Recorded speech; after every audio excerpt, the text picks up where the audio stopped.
The rock face rises ahead, its overhang creating a shadow that promises shelter from rain. The group has walked for 3 days, searching, examining sites, rejecting most. Some overhangs face north, receiving no winter sun. Others sit too close to valley bottoms where cold air pools. Several showed signs of recent bear occupation, the scratches still fresh, the smell still strong. But this one, this southeast-facing shelter extending perhaps 15 feet deep with a ceiling high enough to stand beneath, positioned halfway up the hillside with a spring visible below and game trails crossing the slope, this one might be right. The question isn't whether overhead protection helps. Everyone knows that staying dry matters, that wind strips warmth, that fires burn better under cover. The question is why certain shelters get chosen over others, why some caves show evidence of human occupation spanning thousands of years while others, equally protected, remain empty, why groups invest labor modifying some sites with windscreens and platforms while abandoning others after brief stays. What made a cave worth claiming? What combination of features transformed simple overhead rock into a place humans return to generation after generation? Tonight's story answers that question, not through assumptions about primitive cave dwelling, but through the specific measurable advantages that made appropriately selected rock shelters superior to alternatives, and through the sophisticated assessment criteria that groups developed to distinguish between adequate caves and optimal ones. We'll discover why depth matters more than size, how 15 to 20 feet creates ideal ventilation, while deeper caves accumulate dangerous smoke. We'll learn how southern exposure provides passive solar heating in winter when sun angles drop low, while preventing excessive heat gain in summer when sun rises high. We'll understand why mid-slope positions avoid both the cold air pooling in valleys and the wind exposure at ridgetops.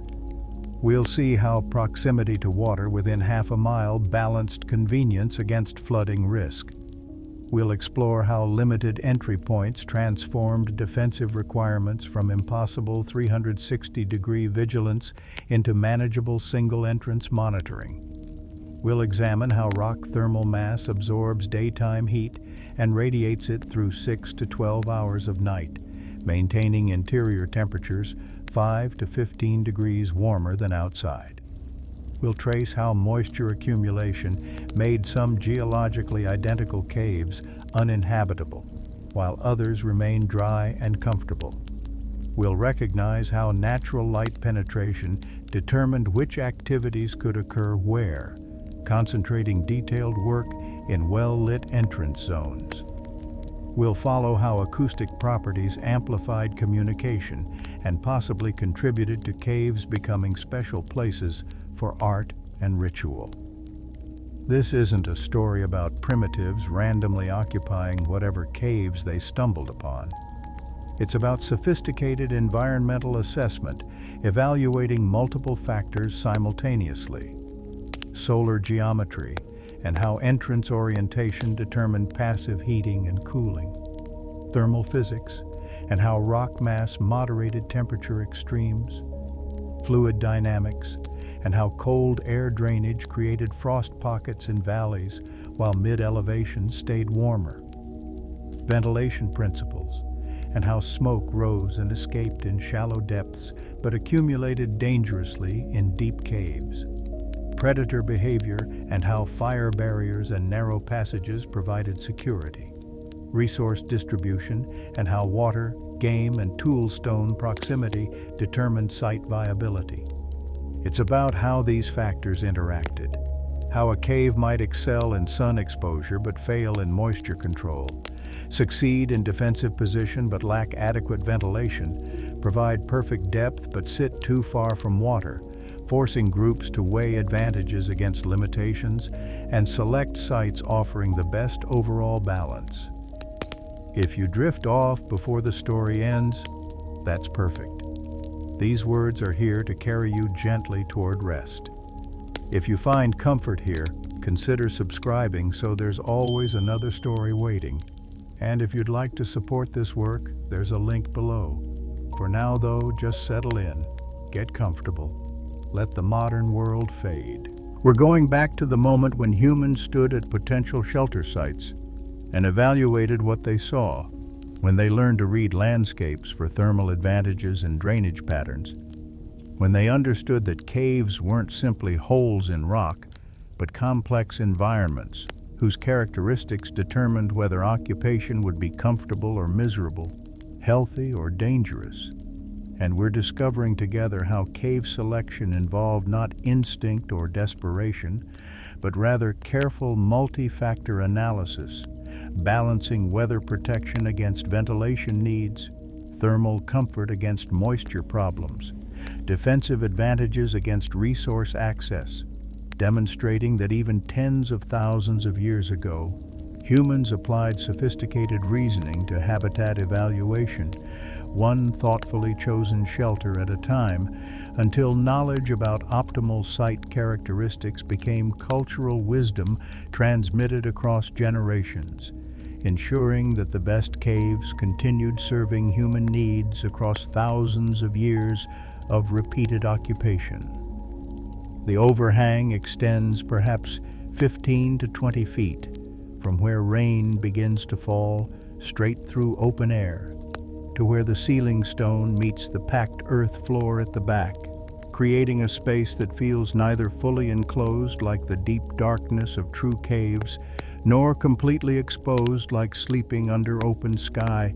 and this particular depth not shallow enough that wind-driven rain can reach all the way to the rear wall, nor deep enough that smoke from fires would accumulate dangerously in poorly ventilated space, represents a balance that human groups learned to recognize across countless generations of observation and experience. Because a shelter this depth with ceiling rock extending overhead to block precipitation completely while allowing smoke to rise and drift outward toward the open front where it dissipates into outside air, provides weather protection without the respiratory dangers that come from burning wood in enclosed spaces where carbon dioxide and smoke particles concentrate to levels that cause dizziness first, then nausea, then unconsciousness if exposure continues. The entrance faces southeast, positioned so that morning sun strikes it at an angle that brings light and warmth into the space during earliest hours, when night cold still lingers in the air and bodies need solar heating most acutely. And this orientation, chosen deliberately through understanding accumulated over lifetimes of shelter use, means that the interior receives maximum benefit from sun's energy during winter months, when warmth matters most for survival, while avoiding the harsh direct exposure of due-south orientation that would bring excessive heat during summer afternoons when cooling shade becomes more valuable than additional warmth.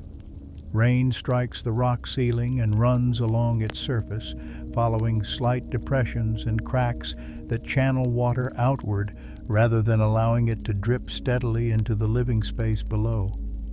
And where water does find its way through gaps in the stone, the drip points become known, marked in memory, avoided when arranging sleeping areas and workspaces, so that the wettest sections near the drip line remain unused except for storage of items that won't be damaged by occasional moisture, while the dry areas farther back provide secure space for bedding, tools, food supplies, and the constant small fire that transforms cold stone shelter into livable human habitat. Wind moves across the landscape, pushing through valleys and sweeping over ridges, carrying rain horizontally during storms when simple vertical protection wouldn't suffice. But the rock overhang blocks this wind-driven precipitation, creating a zone of stillness where the air remains relatively calm even when gusts outside reach speeds that would strip heat from exposed bodies and make fire maintenance nearly impossible. The ceiling stone absorbed heat from countless summer days over decades and centuries, and though it doesn't radiate as intensely as a fresh, warmed rock, it contributes subtle thermal mass that moderates temperature swings, preventing the interior from becoming quite as cold as the outside air during winter nights or quite as hot as open ground during summer afternoons. No construction was required to create this basic protection. No trees needed to be cut, stripped, shaped into poles, then positioned carefully and lashed together with cordage that took hours to twist from plant fibers or animal sinews. No large animal hides needed to be hunted, processed, scraped clean of flesh and fat, dried, softened, then stitched together into covering large enough to keep rain from penetrating through gaps. The rock ceiling simply exists, positioned by geological processes that occurred long before any human considered shelter needs. And this ready-made overhead protection saves hundreds of hours of labor that would otherwise be required to construct weatherproof covering from scratch using only stone tools and materials gathered from the surrounding landscape, meaning that the group selecting this rock shelter gains immediate protection without the exhausting work that precedes habitation of open sites where every structural element must be created through human effort. Archaeological evidence from shallow rock shelters across multiple continents shows patterns of repeated occupation spanning thousands of years in some locations, with layers of ash, stone tool fragments, animal bone remains, and other debris accumulating gradually as generation after generation returned to the same advantageous sites, choosing them again and again because the combination of ready-made overhead protection, appropriate depth for ventilation, favorable orientation, and resource proximity made them superior to alternative locations that lacked these natural advantages. The floors of these shelters contain compressed layers of organic material, ash from countless fires, tiny fragments of worked stone from tool-making activities, and bones from meals consumed over centuries, all pressed together into stratified deposits that reveal how intensively these spaces were used, demonstrating that rock shelters weren't temporary refuges visited once or twice, but rather locations that supported human habitation reliably enough that groups returned seasonally or even year-round, depending on climate and resource availability in the surrounding territory. Some rock shelter sites show evidence of deliberate floor preparation, with flat stones positioned to create more even surfaces, or with layers of grass, reeds, and other plant materials spread to provide cushioning and insulation between cold stone and sleeping bodies. Modifications that required minimal effort compared to full shelter construction, but that improved comfort and livability of the naturally protected space beneath the rock overhang. The value of ready-made shelter becomes most apparent during unexpected weather events, when storm systems move through regions with little warning, bringing rain, snow, or temperature drops that would threaten groups caught without adequate protection. A family traveling through landscape and carrying only minimal portable shelter materials, perhaps several animal hides and some wooden stakes, faces hours of difficult work to erect even basic temporary protection against sustained rain, and if the storm arrives with strong winds that make hide manipulation dangerous and fire starting nearly impossible, the construction process becomes even more challenging, while the need for protection grows more urgent with each hour of exposure to cold wind and rain that soaks clothing and bedding, creating hypothermia risk that threatens especially the youngest and oldest group members, whose temperature regulation systems function less effectively than those of healthy adults in their prime years. But a group that reaches a known rock shelter before the storm intensifies gains immediate protection, ducking under the overhang where rain cannot reach, and wind velocity drops to levels that allow fire starting and maintenance, where they can remove wet outer layers and dry them near the flames, where they can prepare warm food and rest while the storm passes overhead without enduring the full force of its assault on unprotected bodies, demonstrating that the ready-made nature of rock shelter protection provides not just labor savings during fair weather, but potentially life-saving advantage during emergencies, when rapid access to overhead protection makes the difference between comfortable weather waiting and dangerous exposure. The limestone forming the shelter's ceiling and back wall possesses physical properties that transform it from simple overhead barrier into thermal mass that moderates temperature extremes in ways that benefit human occupants substantially throughout both daily cycles and seasonal changes. Because limestone and the similar sedimentary rocks that commonly form caves and overhangs have relatively high heat capacity, meaning that each pound of stone can absorb significant amounts of thermal energy when exposed to heating sources like direct sunlight or warm air, then release that stored energy slowly over many hours as surrounding temperatures drop, effectively functioning as a heat battery that charges during warm periods and discharges during cold periods, smoothing out the sharp temperature swings that make unprotected camping so uncomfortable and sometimes dangerous. During a winter day when sun shines brightly and outside air temperatures rise to perhaps 40 to 45 degrees Fahrenheit by mid-afternoon, the rock surfaces exposed to direct solar radiation heat substantially above ambient air temperature, with surface temperatures potentially reaching 65 to 75 degrees or higher, depending on sun intensity, exposure duration, and rock color, with darker stones absorbing solar energy more efficiently than lighter ones. And this absorbed heat conducts gradually inward through the stone structure, penetrating perhaps 6 to 12 inches during a full day of strong sun exposure, warming not just the surface but also the subsurface layers that will continue radiating heat long after the sun sets, and outside temperatures plunge back toward freezing or below. As evening arrives and air temperature drops, potentially falling 20 to 30 degrees from afternoon highs within the first few hours after sunset in continental climates characterized by large diurnal temperature variations, the warmed rock mass begins releasing its stored thermal energy back into the shelter space, radiating infrared heat that warms surfaces and air within the protected zone. And this radiation continues throughout the night as the temperature gradient between warm stone and cool air drives ongoing heat transfer, with the stone slowly cooling from its daytime peak temperature but remaining warmer than outside air for 6 to 12 hours, depending on how much energy it absorbed during the previous day and how severely night temperatures drop.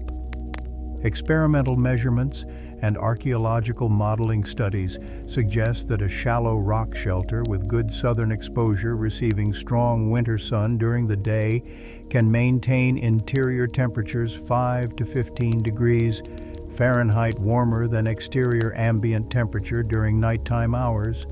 with the exact differential depending on multiple factors including rock mass thickness, degree of enclosure limiting air exchange with outside environment, and presence of supplementary heat from small fires that add to the passive solar gain stored in the stone structure.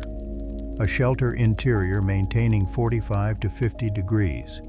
when outside temperature drops to 30 to 35 degrees, provides dramatically different thermal environment for human occupants compared to open camping, where body heat dissipates rapidly into surrounding cold air. Because at 45 to 50 degrees, humans wearing adequate clothing made from animal hides and furs can sleep reasonably comfortably without extreme measures, maintaining core body temperature through combination of clothing insulation, shared body heat when sleeping in close groups, and moderate fire maintenance that requires feeding flames perhaps once or twice during the night, but not constant tending. By contrast, at 30 to 35 degrees, especially with any wind exposure that accelerates convective heat loss from skin surfaces,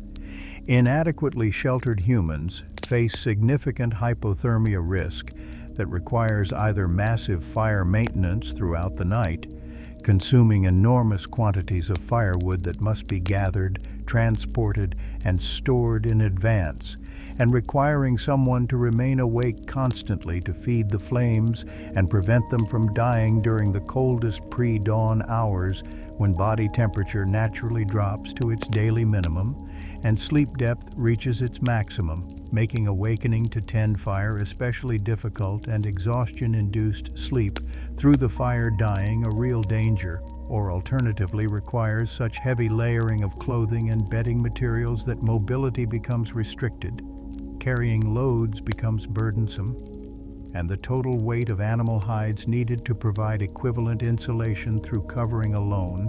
rather than through combination of covering plus environmental thermal mass, becomes impractical for mobile groups who must transport all possessions when moving between seasonal camps or following migrating food resources. The thermal mass advantage that rock shelters provide thus translates directly into reduced firewood gathering requirements, saving hours of daily labor during winter months when fuel collection already demands significant time and energy, and into reduced carrying burden when groups move between locations, because the reliable passive warmth available in familiar rock shelter sites means less heavy bedding needs to be transported, and into improved sleep quality resulting from more stable nighttime temperatures that don't require frequent awakening to manage fires or adjust coverings as cold intensifies during pre-dawn hours. This thermal moderation extends through transitional seasons and even into summer months, when the physics reverse and thermal mass provides cooling rather than warming effects. Because during hot summer days when air temperatures might reach 85 to 95 degrees Fahrenheit in open sunlight and unshaded ground surfaces, heat to temperatures 20 to 30 degrees above ambient air. Even touching them becomes uncomfortable, and sleeping on them impossible without substantial insulation layers. The rock shelter's interior remains significantly cooler, perhaps maintaining temperatures of 70 to 75 degrees during peak afternoon heat, because the massive stone structure takes many hours to warm fully,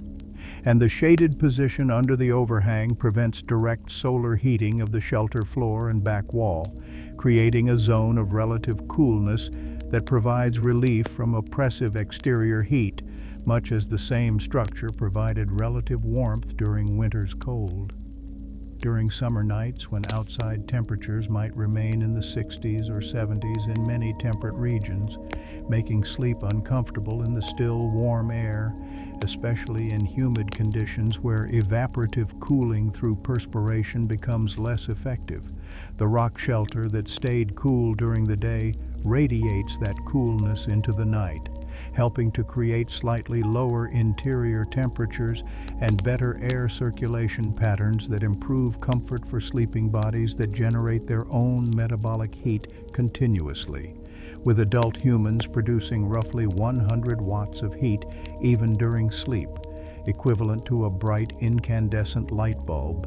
meaning that groups of 10 to 20 people sleeping in close proximity generate significant collective heat that must dissipate for comfortable rest, making the cooling effect of rock thermal mass valuable during warm seasons, just as the warming effect proved valuable during cold seasons. Archaeological evidence of seasonal occupation patterns at many rock shelter sites suggests that human groups understood these thermal advantages intimately and selected shelter locations partly based on their thermal performance characteristics, preferring sites with southern or southeastern exposure in northern hemisphere locations, because these orientations maximize winter solar gain when sun angle drops low and warming becomes most critical, while the same orientations provide adequate shading during summer when sun rises much higher in the sky and strikes the overhang at steep angles that prevent deep penetration of direct rays into the living space below, creating a natural seasonal adaptation where the same shelter orientation provides warming in winter and cooling in summer through purely passive solar design principles that require no human adjustment or intervention, principles that modern architects attempt to recreate through careful building orientation and window placement, but that geological processes created spontaneously in rock formations whose weathering patterns happen to produce overhangs facing favorable directions for human thermal comfort. The sun's path across the sky changes dramatically between summer and winter solstices, rising and setting at different points along the horizon and reaching vastly different maximum elevation angles at midday. And these seasonal variations in solar geometry create profound differences in how sunlight interacts with rock shelters depending on the direction their openings face, making shelter orientation one of the most critical factors determining whether a particular site provides optimal thermal comfort throughout the annual cycle, or whether it offers advantages during only part of the year while proving less suitable during other seasons. In northern hemisphere locations at mid-latitudes, roughly 35 to 50 degrees north, which encompasses much of Europe, Central Asia, and northern regions, where many important archaeological sites reveal evidence of long-term rock shelter occupation, the sun at winter solstice rises well south of due east, travels across the southern portion of the sky, and sets well south of due west, never climbing more than about 20 to 30 degrees above the southern horizon, at midday even under the clearest conditions, creating low-angle sunlight that, when it strikes a south-facing rock shelter, penetrates deeply into the protected space beneath the overhang, reaching perhaps 12 to 18 feet inward from the drip line, where the overhang's edge defines the boundary between sheltered and unsheltered ground. And this deep penetration of winter sun brings both direct radiant heating that warms any surface the light touches, including rock walls, floor areas, and human bodies positioned where the sun reaches them, and indirect heating through absorption of solar energy by the stone structure, which then radiates that captured warmth for hours after the sun moves on or sets below the horizon. A south-facing or southeast-facing rock shelter receives this beneficial low-angle winter sun for most of the day's limited sunlight hours, with morning sun beginning to strike the entrance area soon after dawn, penetrating progressively deeper as the sun climbs toward its midday maximum elevation, still quite low by summer standards, then maintaining good penetration through the afternoon hours as the sun descends symmetrically toward its southern offset sunset position, meaning that for perhaps 6 to 8 hours during the short winter day when outside temperatures remain coldest and heating needs remain most acute, the shelter interior receives continuous or nearly continuous solar energy input that raises interior temperatures substantially above what they would be in identical shelter with different orientation that blocks winter sun from entering. By contrast, the same south-facing shelter during summer solstice receives dramatically different solar exposure because the sun rises well north of due east, travels across the sky at much higher elevations, reaching perhaps 65 to 75 degrees above the horizon at midday, nearly straight overhead in appearance, though still slightly south of vertical, and sets well north of due west. And this high-angle summer sun strikes the shelter at steep angles that cause most direct solar radiation to hit the overhead rock rather than penetrating into the living space below, with perhaps only the frontmost 2 to 4 feet of shelter floor receiving direct sun even at midday when sun reaches maximum elevation, leaving the remainder of the interior in shade that prevents excessive solar heating during months when cooling rather than warming provides greater comfort. This seasonal self-regulation,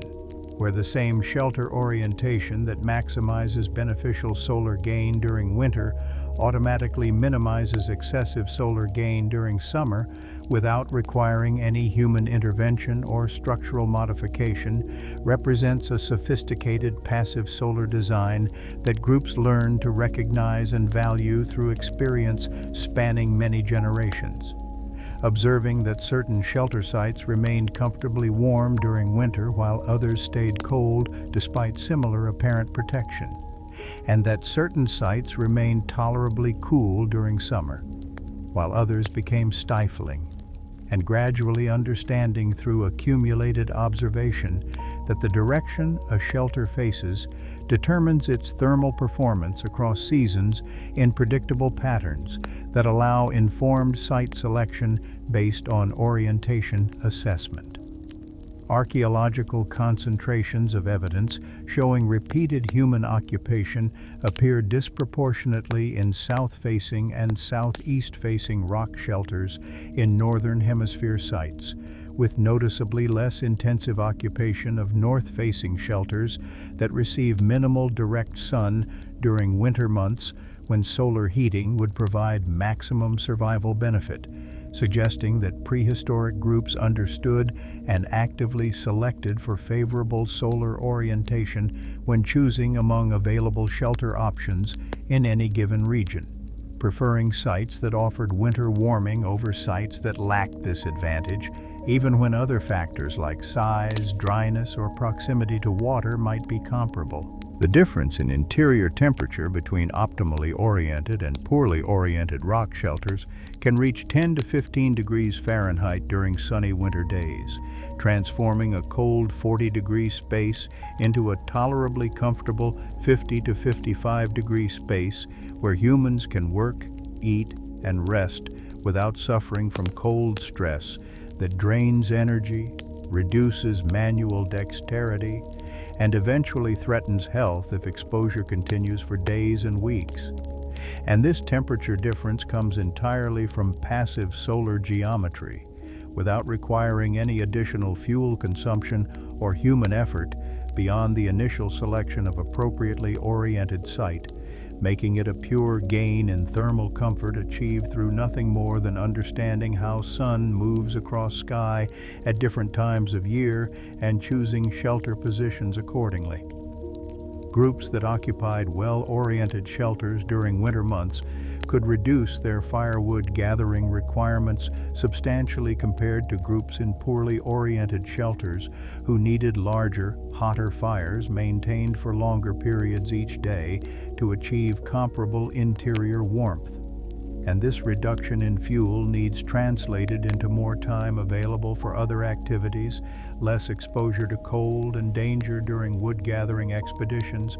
and reduced risk of injury from the constant heavy lifting and carrying that firewood collection entails, especially when snow, ice, and cold temperatures make movement and manual work more difficult and dangerous. The selection of southeast-facing rather than due south-facing shelters in many archaeological sites suggests additional subtlety in understanding solar geometry and its practical implications for daily life patterns. Because southeast orientation catches morning sun earliest, warming the shelter space soon after dawn, when overnight cooling has dropped temperatures to their minimum, and when humans awakening from sleep benefit most from warming that helps raise body temperature back toward comfortable active levels after the slight physiological cooling that occurs during sleep, while due south orientation delays direct sun entry until later morning when temperatures have already begun to rise naturally with the day's progression, providing less benefit during the critical dawn hours when warmth matters most for comfortable awakening and early activity.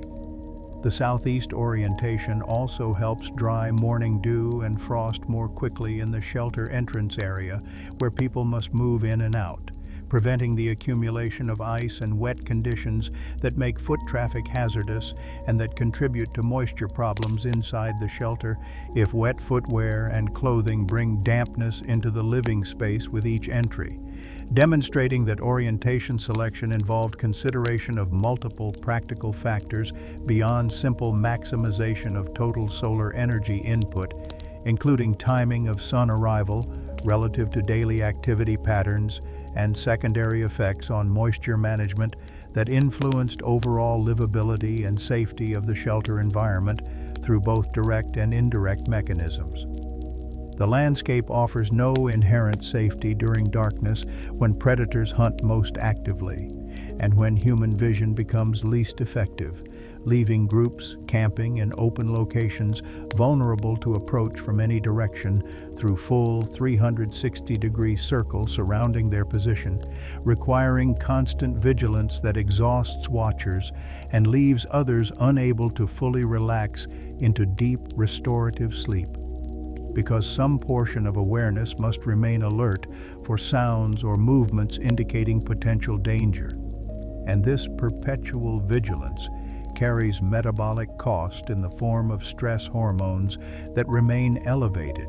preventing the deep physiological relaxation that characterizes truly restful sleep, and that allows bodies to perform essential maintenance and repair processes most efficiently. A rock shelter with its stone ceiling, back wall, and often side walls, depending on the specific formation geometry, fundamentally transforms this defensive situation by eliminating most potential approach directions, leaving only the open front as possible entry point for anything attempting to enter the shelter space, whether that intruder be predator seeking vulnerable prey, rival human group seeking to steal resources or territory,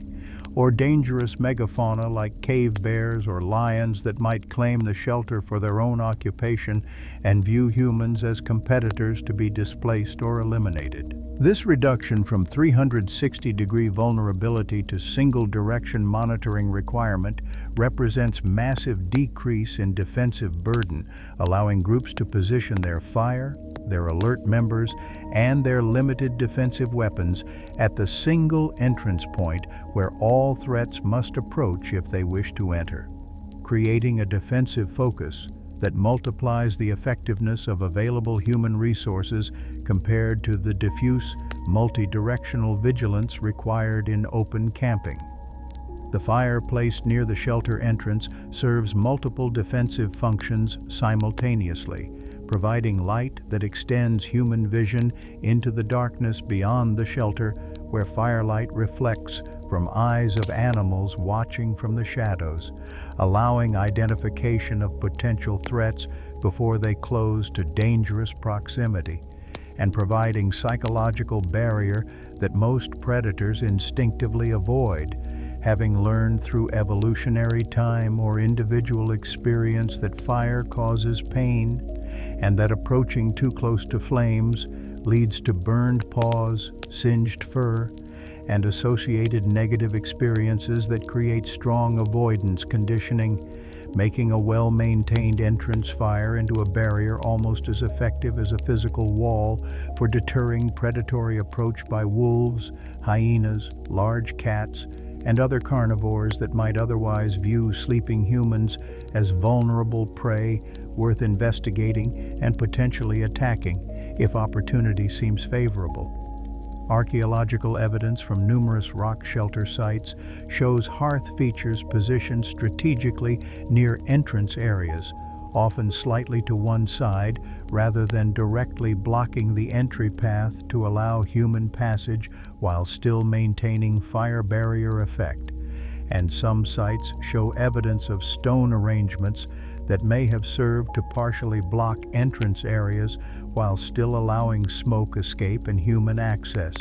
creating enhanced defensive barriers beyond what the natural rock formation provided by itself, suggesting that groups understood defensive principles thoroughly enough to supplement natural protection with constructed improvements that further reduced vulnerability. The elevation of many preferred rock shelter sites, positioned not in valley bottoms where cold air accumulates and where streams might flood during storms, but rather on mid-slope locations or even partway up cliff faces requiring climbing to access, adds another defensive dimension, because approach routes become limited and predictable, following ridges or valleys that funnel potential threats into specific paths where alert watchers can detect movement most easily, and because elevated positions provide time to observe and respond to approaching dangers, seeing movement across the landscape below, while observers remain less visible to those looking upward into shadows beneath rock overhangs where human forms blend into darker backgrounds. Some rock shelter sites show evidence of deliberately difficult access, requiring scrambling over rocks or using narrow ledges to reach the entrance. And while such access creates inconvenience for daily life, requiring careful navigation when carrying water, food, firewood, and tools back to the shelter, the defensive advantage of locations that predators find difficult or impossible to reach, and that rival human groups can approach only slowly and awkwardly, unable to achieve surprise and forced to expose themselves to defensive response from entrenched occupants, apparently outweighed the access difficulties in the assessment of groups who chose these protected sites for occupation. The acoustic properties of rock shelters contribute to defensive advantages by amplifying sounds, making quiet movements by approaching animals or humans more likely to produce echoes or reverberations that alert vigilant occupants to presence of intruders before visual contact occurs, giving defenders precious seconds or minutes of advance warning that allows preparation of defensive responses, awakening of sleeping members, positioning of weapons, and building of fires if flames have burned low, transforming potential surprise attack into confrontation, where defenders have achieved readiness and where their entrenched position behind fire barrier with stone walls protecting flanks and rear provides massive advantage over attackers who must approach across open ground, silhouetted against lighter sky beyond the shelter entrance, while defenders remain shadowed and protected. The acoustic amplification works both directions, also making human noises like talking, singing, or percussion more audible to animals and rival groups outside the shelter.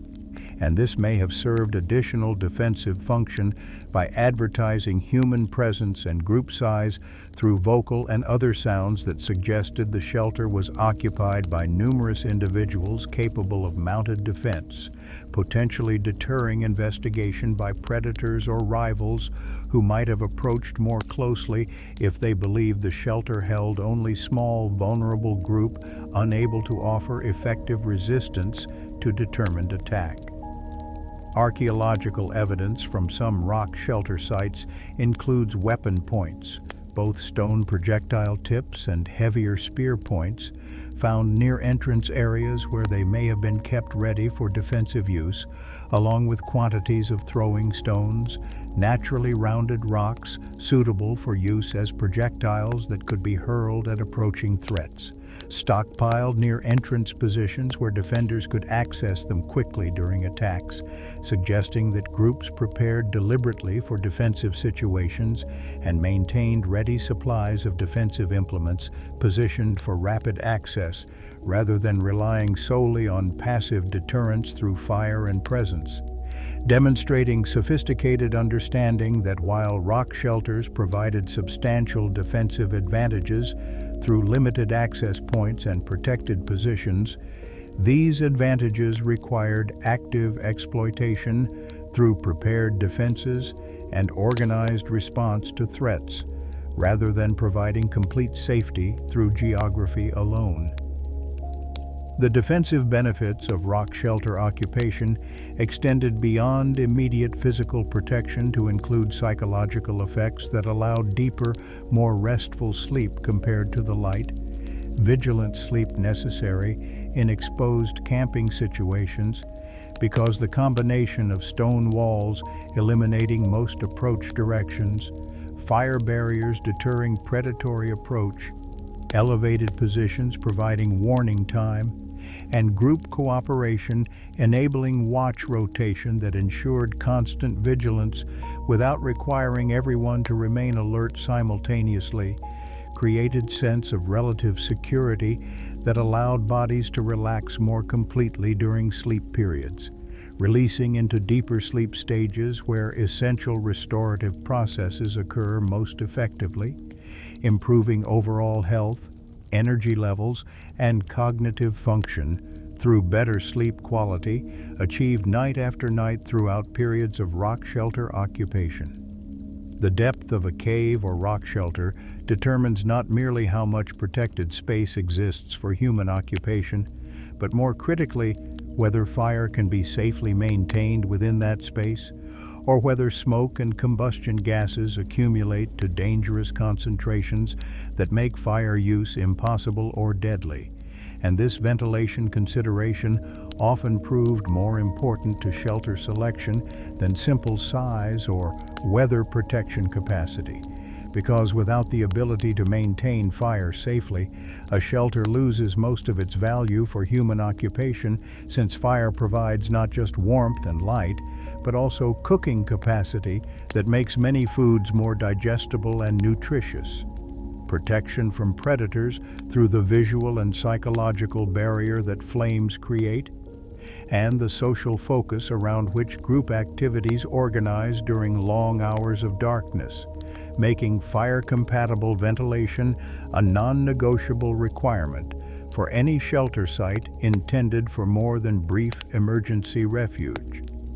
A shallow rock shelter extending perhaps 15 to 20 feet from open entrance to back wall, with ceiling height sufficient to allow smoke to rise above head level, ranging typically from 6 to 10 feet depending on the specific formation, provides nearly ideal ventilation characteristics because the open front permits continuous air exchange between shelter interior and external environment, with fresh air entering along the ground level, while smoke rises toward the ceiling and drifts outward toward the open front, where it escapes into the outside air rather than accumulating in the enclosed space. And this natural convection-driven ventilation operates continuously without requiring human intervention or structural modification,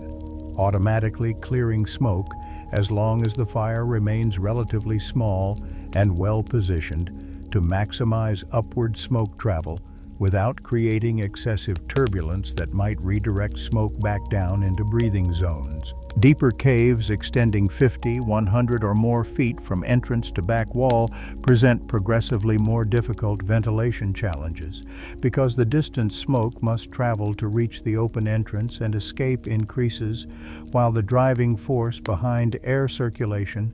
the temperature difference between warm interior air and cooler external air, remains constant, meaning that smoke movement slows and incomplete air exchange allows concentrations of carbon dioxide, carbon monoxide, and other combustion products to build up gradually in the deeper portions of the cave where air circulation becomes most restricted. And archaeological evidence suggests that while deep caves were used for various purposes, including ritual activities, art creation, resource storage, and occasional shelter during extreme weather, when groups accepted poor air quality temporarily as lesser evil compared to storm exposure, they were not preferred for regular habitation because the ventilation limitations made sustained occupation unhealthy and sometimes dangerous. Modern studies of air quality in deep caves have documented carbon dioxide concentrations rising to levels several times higher than normal atmospheric concentration within hours of beginning small fire in deep chamber. And while these elevated levels don't cause immediate unconsciousness the way carbon monoxide poisoning can, they do produce headaches, drowsiness, impaired cognitive function, and general malaise that makes deep cave occupation with fire use uncomfortable and potentially dangerous if occupants become too drowsy to maintain adequate awareness of fire management and smoke accumulation, with occasional deaths from smoke inhalation or carbon monoxide poisoning documented in archaeological records where human remains found deep within caves show evidence of sudden death in positions suggesting sleep or unconsciousness, rather than deliberate burial in those locations. The positioning of fires within even well-ventilated shallow shelters required careful attention to smoke management, with hearths typically placed relatively near the entrance where they benefited from maximum air circulation while still providing heat to the interior living areas, and with hearth construction sometimes including stone arrangements that directed smoke upward and outward rather than allowing it to spread laterally into sleeping and working zones, demonstrating that while natural ventilation provided by shallow shelter geometry handled smoke removal adequately under most conditions, groups enhanced this natural ventilation through deliberate fire positioning and hearth design that optimized smoke flow patterns. Archaeological examination of soot patterns on rock shelter ceilings reveals these preferred fire positions through the density and distribution of carbon deposits, showing darkest accumulations near entrance areas where fires burned most frequently, and lighter accumulations toward back walls where smoke had already lost much of its particulate load before reaching those more distant surfaces, and showing surprising consistency in hearth positions across different occupation periods, spanning sometimes thousands of years, suggesting that knowledge about optimal fire placement for smoke management was learned early in a shelter's use history and then transmitted reliably across generations through direct teaching and demonstration rather than requiring each new group to rediscover optimal positions through trial and error. The height of ceiling above fire location influenced ventilation effectiveness significantly, with higher ceilings allowing more vertical distance for smoke to rise before encountering rock surface, creating better separation between smoke layer near ceiling and breathing zone near floor where humans worked and slept, while lower ceilings forced smoke to spread laterally more quickly after hitting overhead rock, potentially filling the entire shelter with smoke if fire burned too vigorously or if wind conditions prevented normal outward smoke flow. Some rock shelters show evidence of deliberate floor excavation that lowered the living surface several inches to a foot below the natural floor level, effectively increasing the ceiling height and improving the vertical distance available for smoke stratification without requiring any modification to the rock ceiling itself, which would have been impossible to alter using Stone Age tools, demonstrating the sophisticated problem-solving applied to ventilation challenges when groups encountered otherwise desirable shelter sites where ceiling height proved barely adequate for comfortable fire use, choosing to invest labor in floor lowering rather than accepting poor smoke conditions or abandoning the site entirely in favor of alternatives that might lack other desirable features like optimal solar orientation, good defensive position, or proximity to essential resources. Wind conditions outside the shelter could dramatically affect interior ventilation either positively or negatively, depending on wind direction and speed relative to the shelter entrance orientation, with breeze blowing into the entrance from outside, potentially creating positive pressure that pushed air, including any accumulated smoke, deeper into the shelter, rather than allowing it to escape naturally through convection-driven outflow, while wind blowing parallel to the entrance or creating low-pressure zone in front of the entrance could enhance smoke removal by literally pulling air out of the shelter faster than natural convection alone would accomplish. And these effects meant that shelter sites with certain orientations relative to prevailing wind directions provided better average ventilation throughout the season compared to sites where wind commonly blew directly into the entrance, causing smoke to back up into the living space, adding another factor to the complex evaluation that groups performed when assessing potential shelter sites for suitability, considering not just sun exposure, defensive characteristics, and resource proximity, but also how the site's orientation relative to typical wind patterns would affect daily livability through ventilation performance during the many hours each day when fires burned and smoke management determined whether interior air remained breathable or became thick enough to drive occupants outside despite cold weather or darkness. The distance between shelter and water source determined not merely daily convenience, but rather fundamental viability of any site for sustained human occupation, because water requirements for drinking, cooking, hide processing, and other essential activities meant that groups needed access to reliable water supply within reasonable walking distance, typically no more than half a mile or roughly 15 to 20 minutes of travel time each direction, allowing multiple water fetching trips per day without consuming excessive time and energy that could be devoted to food gathering, tool making, and other survival activities. And this distance calculation became even more critical during winter months when ice covered many water sources requiring travel to spring-fed locations that remained unfrozen, or when carrying heavy water containers through snow and cold increased both the physical difficulty and the danger of each fetching expedition. Rock shelters positioned within this optimal distance from permanent water sources appear repeatedly in archaeological records,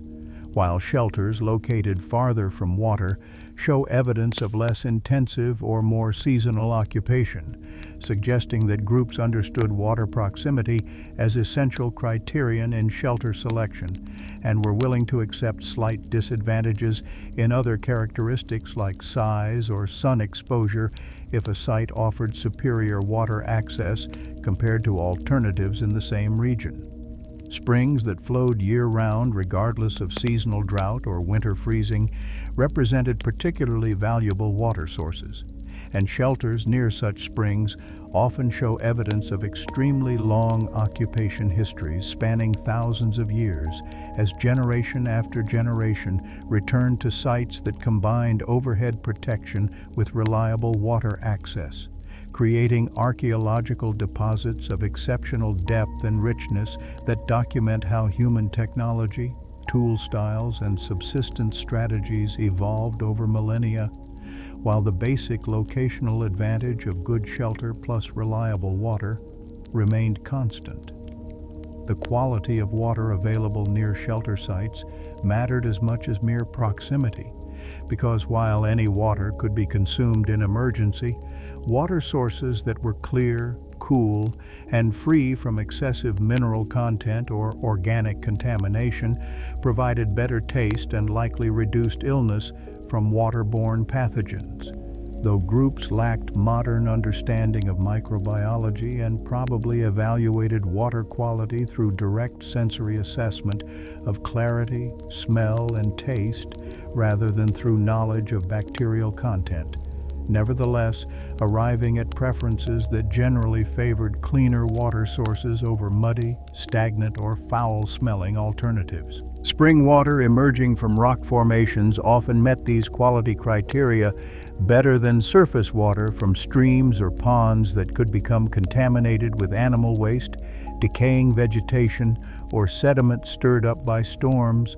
and the cold temperature of spring water, maintained year-round at roughly the average annual temperature for the region, regardless of surface seasonal extremes, provided additional advantage during summer months when cool drinking water offered refreshing relief from heat, while during winter the same springs remained unfrozen when surface water turned to ice, maintaining liquid water access when groups needed it most desperately and when alternative sources had become unavailable without extensive ice-breaking labor. Beyond drinking and cooking, water availability near shelter sites enabled important processing activities that required substantial water quantities, particularly the treatment of animal hides to transform raw skins with flesh and fat still attached into supple, durable leather suitable for clothing, bedding, shelter covering, and cordage production. A process that involves scraping away tissue, soaking in water sometimes, with added materials like brain tissue or plant tannins to break down proteins and fats, then working the hide repeatedly through stretching and manipulation as it dried to prevent it from becoming stiff and brittle. And this processing generated waste materials that needed disposal away from living areas to prevent odor and pest attraction, making proximity to flowing water that could carry waste downstream particularly valuable. Archaeological evidence from rock shelter sites near streams and springs includes concentrations of scraping tools, hide-working implements, and bone fragments showing the cut marks and breakage patterns associated with hide removal and processing, suggesting that these water-proximate locations served not just as sleeping and cooking areas, but as complete activity centers where the full range of survival tasks could be accomplished efficiently through convenient access to both shelter and water in close proximity. Game trails connecting watering locations to feeding areas passed near many optimal rock shelter sites, creating additional advantage beyond simple water access for human use, because these trails indicated where animals moved predictably through the landscape, providing hunting opportunities as groups could position themselves along trails to intercept animals traveling to drink at dawn or dusk,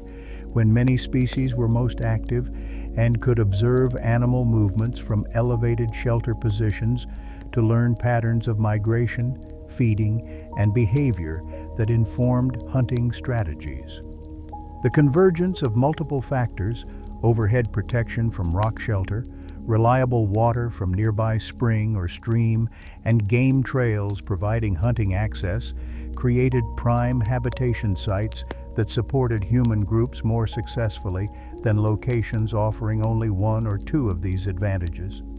And the archaeological concentration of evidence at sites combining all three factors demonstrates that groups recognized and valued this convergence, competing for access to optimal sites and returning to them generation after generation, rather than settling for less advantageous alternatives that might be available without competition, but that would require more labor and provide less security for equivalent survival outcomes. The seasonal reliability of water sources influenced whether shelters could support year-round occupation or only seasonal use, with sites near springs that flowed continuously through all seasons, enabling permanent or semi-permanent residence, while sites depending on seasonal streams that dried during summer months or froze solid during winter necessitated either seasonal mobility to follow water availability or the development of water storage capabilities using hide bags, carved wooden containers, or in some regions, pottery vessels that allowed groups to transport and store water,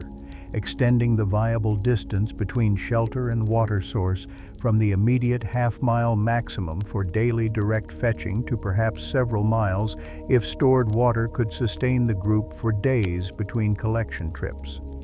Archaeological evidence suggests that water storage technologies developed partly in response to the desire to occupy favorable shelter sites that lacked immediate water proximity, allowing groups to prioritize other factors like defensive position, sun exposure, or resource access, while accepting the additional labor burden of water storage and longer distance fetching in exchange for advantages those sites provided, demonstrating the flexibility of human problem-solving and the willingness to invest extra effort to overcome environmental limitations when the overall balance of advantages and disadvantages favored a particular location, despite its imperfect characteristics. Air behaves as fluid, following predictable physical laws that govern its movement across landscapes, and one of these laws states that cold air, being denser than warm air, because the molecules move more slowly and pack together more tightly at lower temperatures, sinks downward through gravitational force just as water flows downhill, seeking the lowest available positions in any terrain, and accumulating in valleys, basins, and depressions where it creates frost pockets that can be 10 to 20 degrees Fahrenheit colder than surrounding areas at the same elevation, and this phenomenon called cold air drainage means that shelter positions located in valley bottoms experience much more severe nighttime and winter temperatures than positions just partway up the adjacent hillsides where the cold air has flowed past on its way to lower ground, making elevation above valley floor one of the critical factors determining whether a potential shelter site would provide tolerably comfortable thermal environment or whether it would subject occupants to dangerously intense cold despite equivalent sun exposure, wind protection, and other seemingly favorable characteristics. Groups selecting rock shelters apparently understood this principle through direct experience, if not through theoretical understanding of fluid dynamics, because archaeological evidence shows marked preference for mid-slope shelter positions rather than valley bottom locations, even when valley bottom sites might offer other advantages, like flat ground, proximity to water, or ease of access, suggesting that the thermal penalty of cold air accumulation outweighed these benefits in most situations, and that groups learned to recognize and avoid frost pocket locations despite their sometimes attractive appearance during daytime hours when temperature differences between elevations might be minimal. The preference for mid-slope positions balanced multiple competing factors beyond simple cold air avoidance, because while moving upslope from valley bottom escaped the worst temperature inversions and cold air pooling, moving too far upslope toward ridge tops and hilltops exposed shelters to increased wind speeds that accelerated convective heat loss from any surface the wind contacted, including human skin, shelter coverings, and the ground around fires, making fire maintenance more difficult and making the effective temperature, accounting for wind chill effects, potentially as cold or colder than the actual air temperature in sheltered valley bottom positions despite the elevation difference. Wind speed increases with elevation in most terrain because surface friction from vegetation, rocks, and terrain irregularities slows air movement near ground level, while air higher above surface encounters less friction and moves faster. And this vertical wind speed gradient means that shelters positioned partway up hillsides experienced moderate wind exposure, enough to prevent complete air stagnation that could allow smoke accumulation, but not so much that maintaining fire and staying warm became constant struggle against heat-stripping breeze, while ridge-top positions faced relentless wind that made them nearly uninhabitable during cold seasons despite their defensive advantages and excellent visibility across surrounding landscape. Mid-slope shelter positions also provided better natural drainage compared to valley bottom locations where water from rain and snowmelt accumulated, potentially flooding shelter floors or creating persistently damp conditions that damaged stored materials, encouraged mold growth, and contributed to respiratory illness through the constant exposure to moisture and the spores that thrive in wet environments, while upslope positions allowed water to flow past and away from shelter areas, keeping floors relatively dry even during storms and snowmelt periods when water movement through landscape reached maximum intensity. Archaeological evidence from valley bottom shelter sites shows less intensive occupation than equivalent mid-slope sites in the same regions, and some valley bottom sites show occupational layers separated by sterile deposits, suggesting periodic flooding that drove inhabitants away temporarily until water receded and allowed reoccupation, confirming that water accumulation presented real hazard to low-elevation shelters despite any other advantages they might offer, hazard that groups learned to anticipate and avoid through preference for better drained elevated positions that might require slightly more difficult access but that provided more reliable habitability through wet periods. The microclimate effects of elevation extend beyond simple temperature and drainage to include variations in vegetation that influenced both food availability and construction material access,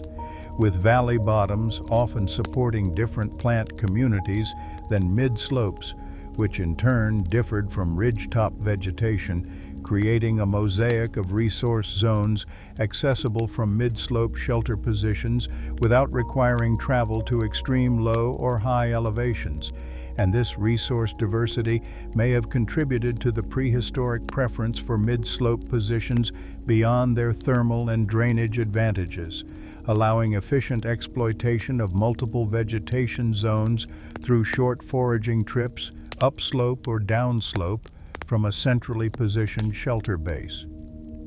Some researchers suggest that optimal shelter positions occurred at what landscape ecologists call ecotones, the transition zones between different ecological communities where species from both communities overlap, creating higher overall diversity and productivity than exists in the center of either community alone.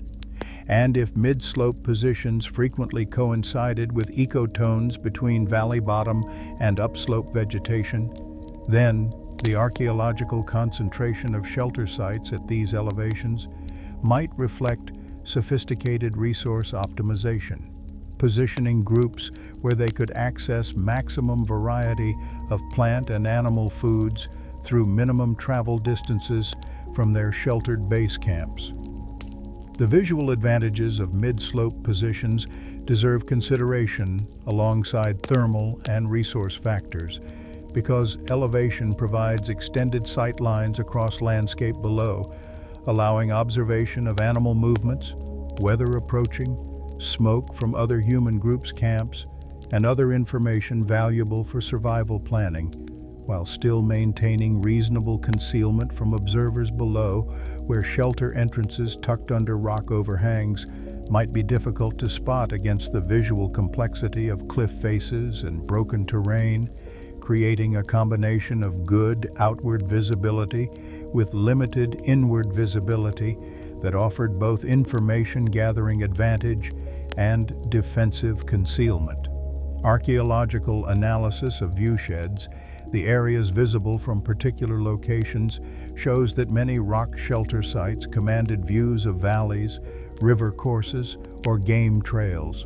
that would have allowed monitoring of animal movements and human activities across substantial territories, suggesting that groups valued this observational capacity enough to select shelter positions partly based on what could be seen from them, integrating visual information gathering into their overall site selection strategy alongside more obviously survival critical factors like water access, thermal comfort, and weather protection, demonstrating the multi-dimensional analysis that groups applied to shelter evaluation, considering not just immediate physical needs but also longer-term strategic advantages that would accumulate through extended occupation of well-positioned sites.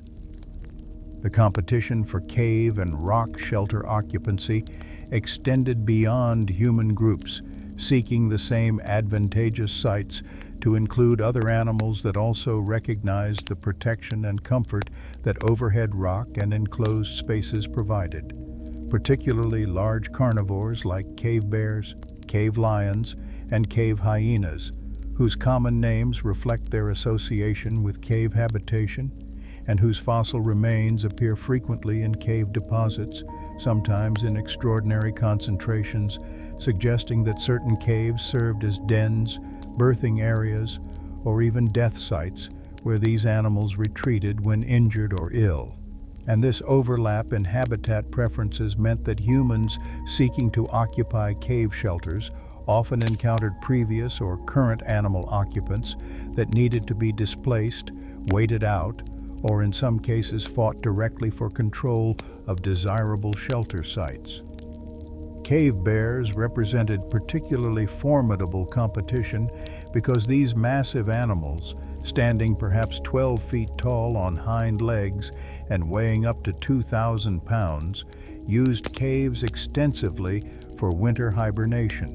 with females often giving birth during hibernation period and emerging in spring with cubs that would spend their first months in and around the cave before dispersing to independent territories, and the long occupation period from fall when bears entered hibernation through late spring. When cubs became mobile enough to leave, meant that a cave occupied by bear family remained unavailable to human use for half the year or more, though it also meant that the same cave might stand empty and available during summer and early fall months when bears ranged widely across landscape, feeding heavily to build the fat reserves needed to survive winter hibernation. The seasonal pattern of cave bear occupation created opportunity for human use during the bear-absent months, allowing groups to occupy caves temporarily during warmer seasons when overhead protection mattered less because rain and cold were less intense, and when the defensive advantages of enclosed shelter were less critical because longer daylight hours and better visibility reduced predation risk during summer compared to winter darkness. Though some evidence suggests that conflicts occurred when bear and human occupation periods overlapped during spring or fall transitions, with archaeological deposits containing both human artifacts and bear remains in layers, suggesting simultaneous or rapidly alternating occupation that might have involved deliberate human attempts to exclude bears through persistent presence and fire maintenance that made bears uncomfortable enough to seek alternative den sites. Cave lions and hyenas presented different competitive dynamics because these predators didn't hibernate and used caves year-round as resting areas, den sites for rearing young, and food storage locations where they cached kills to protect them from other scavengers. Though their occupation was typically less continuous than bear hibernation, since hunting requirements forced them to range widely most of the time, leaving caves empty for hours or days between visits. And this intermittent occupation pattern created opportunities for human takeover. If groups could establish strong enough presence during an animal's absence that returning predators found the cave uncomfortably dominated by fire, human scent, and evident occupation, and chose to seek alternative shelter rather than contest the site directly. Fire represented the primary tool for cave clearing and predator exclusion because most large predators possessed instinctive or learned fear of flames, having encountered fire through natural wildfires or previous interactions with fire-using humans, and having developed strong avoidance responses based on the painful consequences of close approach. And a fire built in a cave entrance or just inside where smoke would flow into interior chambers created an environment that predators found intensely uncomfortable, with smoke irritating their eyes and respiratory systems, and with flames blocking easy egress, potentially trapping them in deeper portions of the cave if they retreated from the fire, rather than exiting past it. And this trapped feeling apparently proved intolerable to most predators whose instincts favored retreat from enclosed spaces when threatened rather than defending positions that lacked escape routes, giving humans the psychological advantage despite their physical inferiority in size, strength, and natural weaponry compared to the large carnivores with whom they competed for shelter.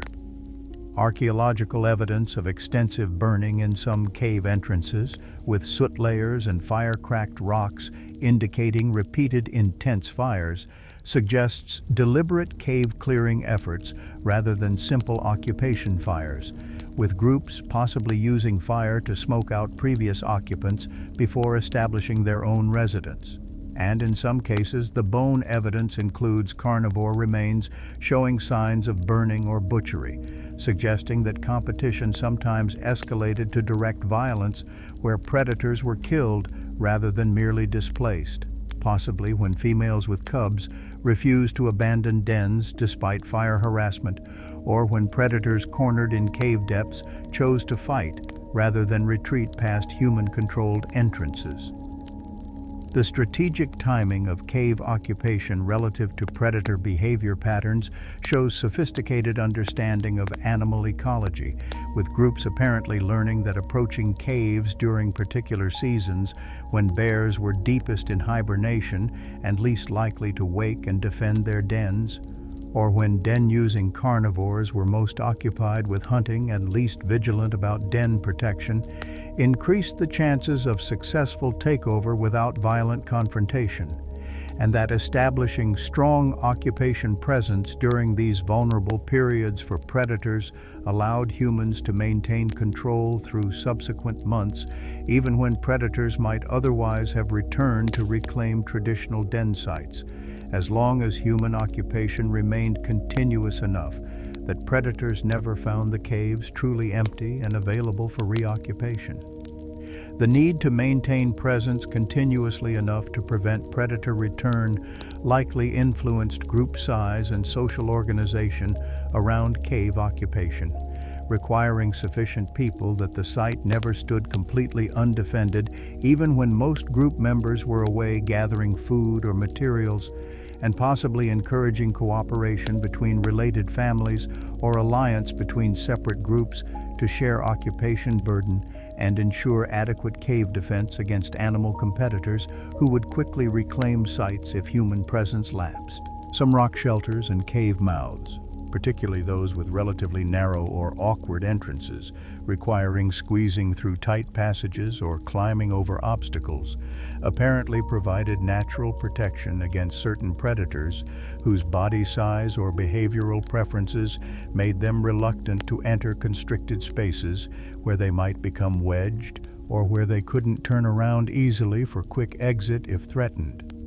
And archaeological evidence suggests that humans sometimes enhance these natural protective features through deliberate construction of partial barriers, using stacked stones or positioned logs that narrowed entrances further, creating openings that humans could navigate carefully, but that would force larger predators to expose themselves to concentrated defensive response if they attempted entry, demonstrating the integrated approach combining natural shelter selection,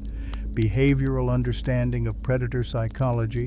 and constructed improvements to maximize security against animal competition and predation, all working together to transform caves from contested spaces that any species might claim into relatively secure human habitats,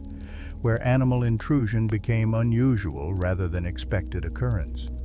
The interior geography of rock shelters and shallow caves created naturally defined zones that influenced how human groups organized their daily activities, storage, and sleeping arrangements, with the gradient from bright open entrance to darker protected rear wall establishing a spectrum of environmental conditions, including light availability, temperature stability, smoke exposure, and accessibility that made different areas more or less suitable for particular functions. And archaeological evidence suggests that groups developed consistent spatial organization patterns that optimized the use of these different zones, placing specific activities in locations where environmental conditions best supported those activities rather than organizing space randomly or according to arbitrary preferences that ignored the natural advantages each area offered. The area immediately inside the entrance, receiving maximum natural light during daytime hours and maintaining easy access to outside resources and movement routes, typically served as primary work zone, where activities requiring good visibility and fine motor control took place, including stone tool production, which generated sharp flakes and debris that needed regular cleaning to prevent injury, and that benefited from bright light, allowing precise control of flaking angle and force to produce desired tool shapes. Hide scraping and processing, which required seeing fine details of membrane and tissue that needed removal to prevent rotting. And food preparation, which benefited from light that revealed spoilage, contamination, or the precise degree of cooking that made food safest and most digestible. Archaeological deposits from entrance zones show concentrated accumulations of the debris associated with these activities, with thousands of tiny stone flakes from tool production forming dense layers mixed with fragmentary animal bones showing the cut marks, break patterns, and burning characteristic of food processing and meal consumption, and with spatial patterns sometimes revealing specific work positions where individual craftspeople apparently sat repeatedly over many days or seasons, returning to the same comfortable positions where they had good light, level working surface, and convenient access to raw materials and tools, creating small concentrated debris areas that mark individual workstations as clearly as modern factory floor markings designate assembly positions, demonstrating that even without formal planning or written instructions, groups developed consistent spatial organization that optimized workflow and activity placement through accumulated experience with what worked best in particular locations. The fire or fires, essential for warmth, light, cooking, and protection, occupied intermediate positions between the entrance work zone and the deeper sleeping areas, placed close enough to entrance that smoke could vent adequately through natural convection, without requiring architectural smoke holes or chimneys that would have been impossible to create in solid rock shelters, but far enough from entrance that wind gusts wouldn't extinguish flames or blow smoke back into shelter interior, creating the uncomfortable and dangerous conditions that forced occupants outside despite cold weather or darkness. The positioning of hearths required balance between competing factors, including smoke management, which favored entrance proximate placement, heat distribution, which favored central placement where warmth could radiate toward both entrance work zones and rear sleeping areas, and symbolic importance as social focus where groups gathered for meals, conversations, and evening activities which favored positions visible and accessible from all interior areas, and archaeological hearth features show considerable variability, suggesting that different groups prioritize these factors differently depending on specific shelter geometry, climate conditions, group size, and cultural preferences, though certain patterns emerge across many sites, including preference for slightly offset placement rather than directly blocking the entrance axis, allowing human traffic to flow past the fire rather than requiring stepping over or around flames with each entry and exit, and frequent association with rock features that provided either wind protection, reflective back surfaces that radiated heat forward into shelter, or convenient flat areas for placing cooking containers and hot rocks used for various heating purposes. The sleeping areas occupied the deepest portions of shelters where rock ceiling and back wall provided maximum protection from drafts, where temperature remained most stable due to distance from entrance opening and thermal mass effects of surrounding stone, and where darkness during evening and night hours created environment conducive to rest, with reduced light stimulation allowing natural melatonin production that facilitated sleep onset and maintenance. And these rear zones show archaeological evidence quite distinct from entrance work areas, with less dense artifact accumulations, since sleeping requires minimal equipment compared to the tools and materials associated with manufacturing and processing activities, but with features like slightly excavated sleeping platforms, arrangements of flat stones creating more level surfaces, and occasional post holes suggesting that some groups constructed low barriers or hanging separations that divided sleeping zones from more public activity areas, providing acoustic and visual privacy that reduced disturbance and allowed better rest quality. The spatial organization extended beyond simple front-to-back zoning to include lateral divisions where shelter width permitted, with some shelters showing evidence of multiple hearths, suggesting separate family units or activity groups maintaining distinct spaces within the larger shelter. And in a few unusually large rock shelters, the archaeological patterns reveal complex spatial organization with specialized areas for different activities, including tool production, hide processing, food preparation, sleeping, and possibly ritual or artistic activities indicated by concentrations of pigments, carved objects, or other symbolic materials found in particular locations, rather than distributed randomly across the shelter floor. Storage areas for preserved foods, raw materials, and completed tools typically occupied peripheral positions along shelter walls, where they remained accessible but didn't interfere with daily activities, and where stone walls provided some protection from rodents and other small animals that might damage stored materials. Though evidence suggests that suspended storage using bags hung from poles or ledges also occurred, keeping materials elevated above ground where moisture and pests posed less risk, and where they wouldn't be accidentally trampled or disturbed during daily movements through the shelter space.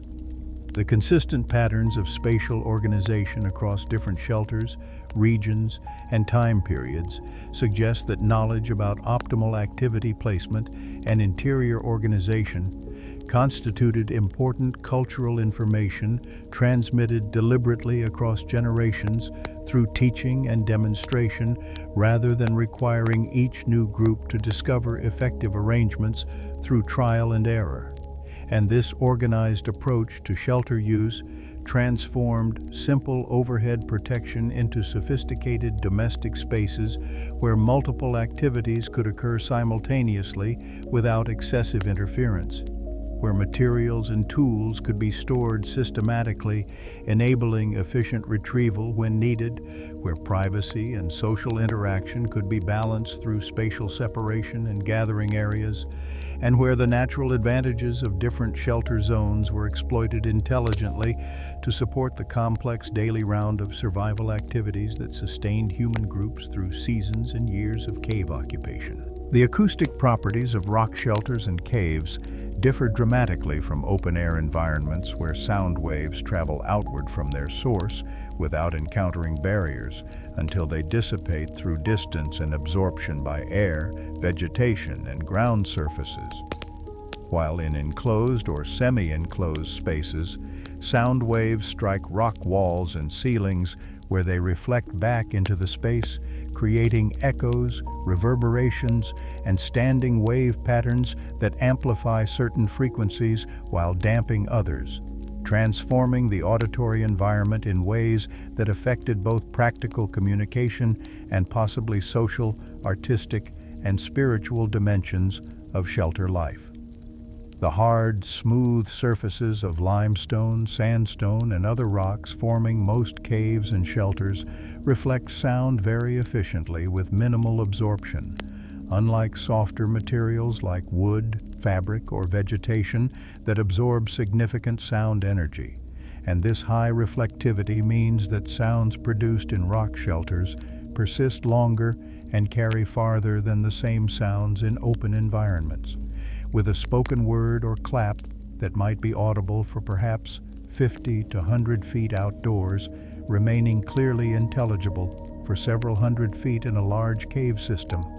and with quiet sounds like whispers, footsteps, or equipment handling that might pass unnoticed outdoors, becoming surprisingly audible in enclosed rock spaces where every sound reflects multiple times before finally dissipating.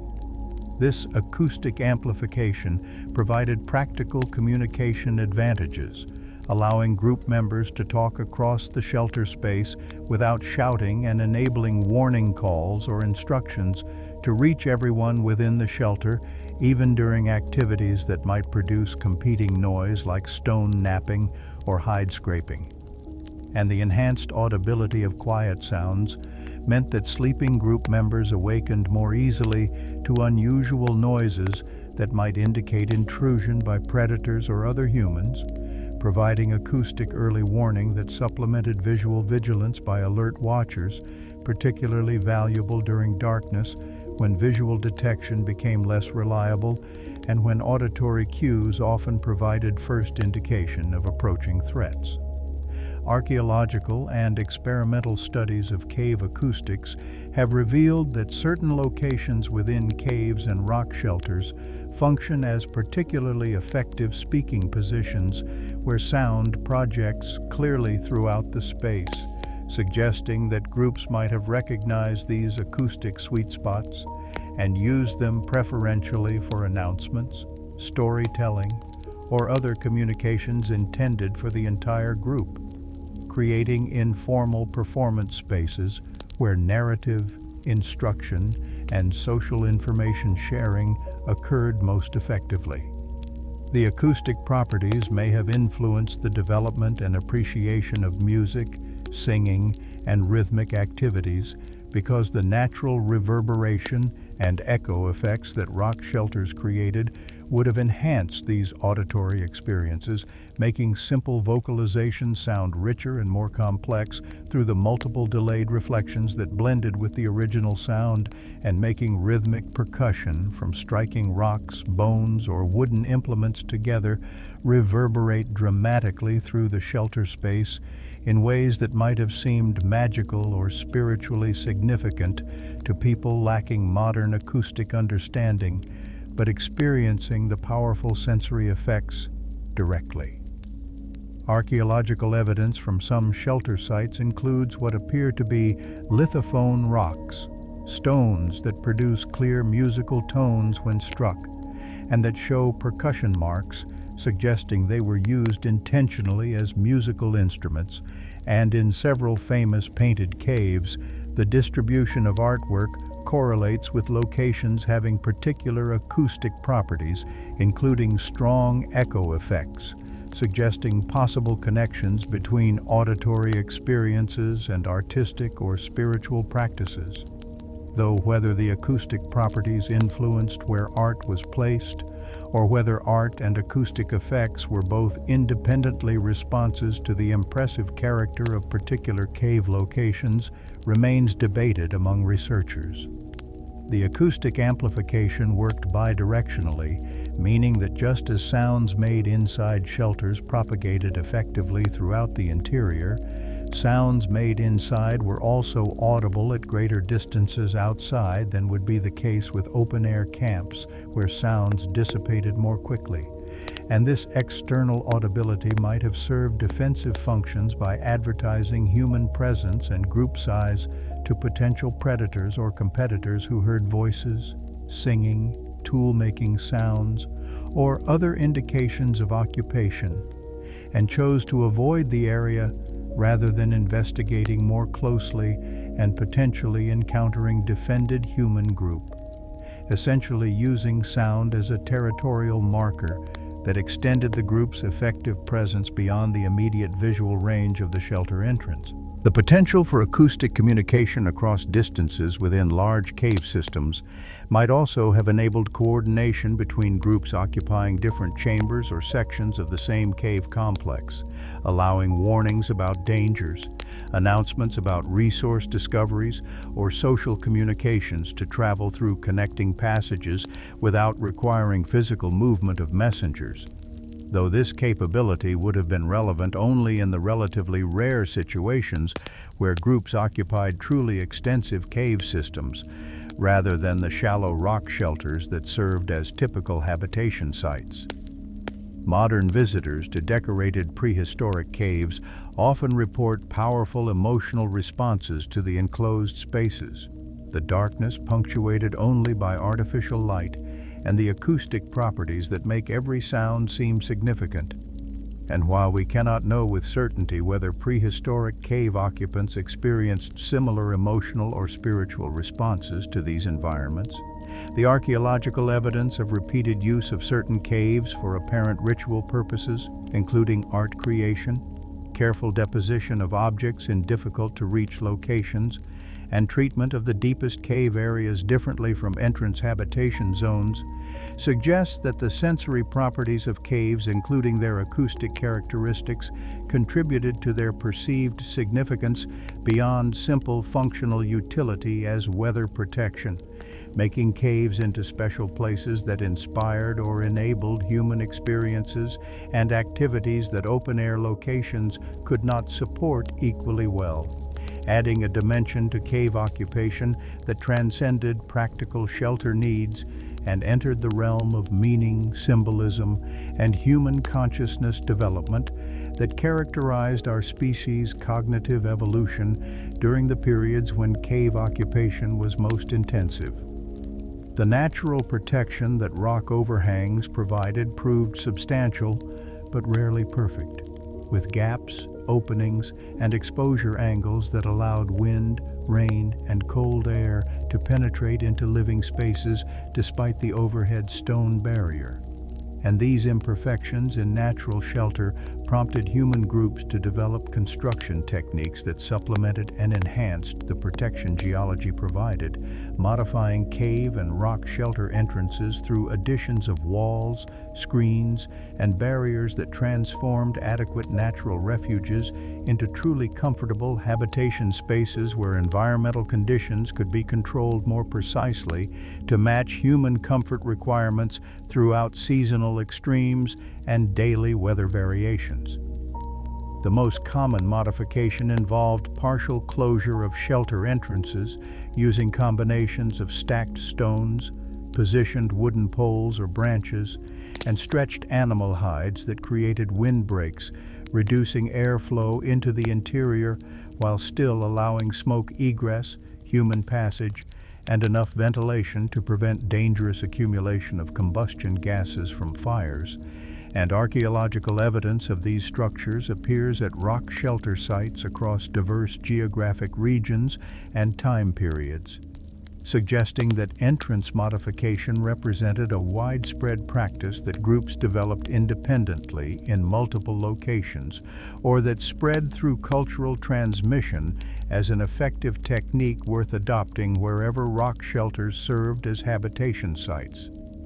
The construction of stone windbreaks typically began with selection and transport of appropriately sized rocks, ranging from fist-sized stones that could be carried easily to larger rocks weighing perhaps 20 to 50 pounds that required more effort to move, but that provided greater stability and wind-blocking capacity once positioned, and these stones were stacked without mortar or binding materials into low walls perhaps 2 to 4 feet high that rose from the shelter floor to partially block the entrance opening, with the wall height representing a balance between maximizing wind protection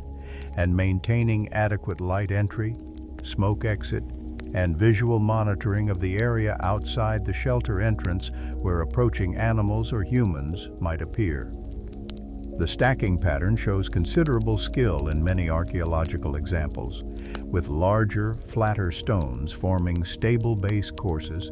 and with smaller stones wedged into gaps to create relatively solid barriers that wouldn't collapse easily from wind pressure or accidental contact. And in some cases, the stone arrangements show evidence of careful fitting where individual rocks were selected or even shaped through percussion to nestle together more securely, demonstrating that groups invested significant labor in creating durable entrance barriers rather than simply piling stones haphazardly and accepting frequent collapse and rebuilding. The integration of organic materials, including wooden poles, branches, and animal hides into entrance barriers, created more flexible and complete enclosure than stone alone could provide, because while stacked stones blocked wind flowing at ground level, they left upper portions of entrance openings exposed unless the rock shelter's natural geometry happened to provide overhead closure at convenient height. And groups addressed this limitation by positioning wooden poles vertically or diagonally to create frameworks extending above stone wall bases. then attaching hides or woven vegetation to these frameworks to complete the wind barrier across the full height of the entrance opening from ground level to overhead rock ceiling. Archaeological evidence of these organic components appears primarily as post holes, where wooden poles were set into deliberately excavated sockets in shelter floors, providing stable anchoring that prevented wind from toppling the poles, and as wear patterns or attachment marks on rock surfaces where poles or cross pieces were lashed or wedged against natural stone features to create secure mounting points, while the hides and vegetation materials themselves rarely survive in archaeological deposits, except in unusually dry or cold conditions that prevented normal decay processes from destroying organic materials over the centuries or millennia since original occupation. The hide coverings that completed entrance enclosures provided not just wind protection,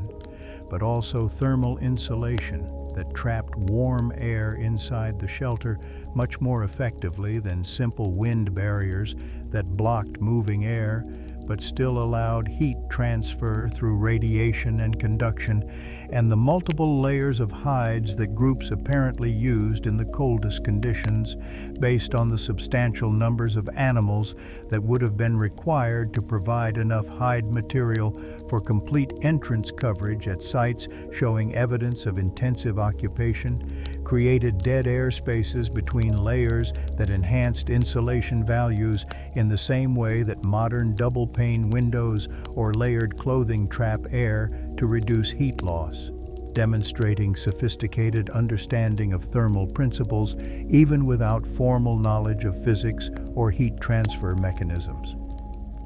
The flexibility of hide barriers allowed functional openings to be created wherever needed for human passage,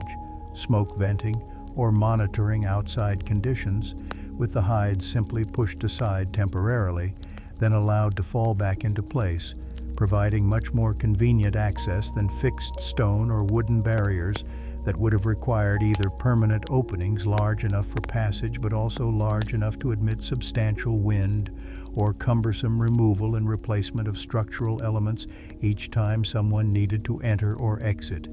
And this operational flexibility probably contributed significantly to the apparent preference for hide-based entrance coverings, despite the need to hunt, process, and maintain substantial hide inventories to keep the coverings in serviceable condition.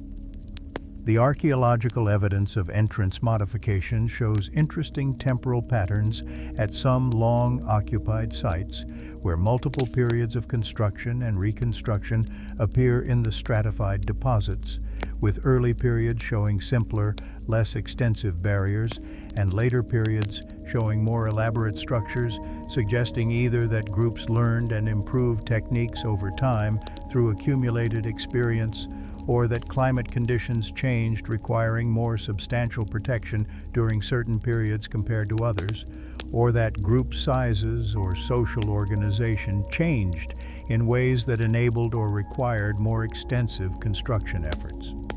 Some sites show evidence of seasonal modification patterns where entrance barriers were apparently built up more extensively during cold seasons, then partially dismantled during warm seasons when complete enclosure became less necessary, and when the labor of maintaining barriers outweighed their reduced benefits.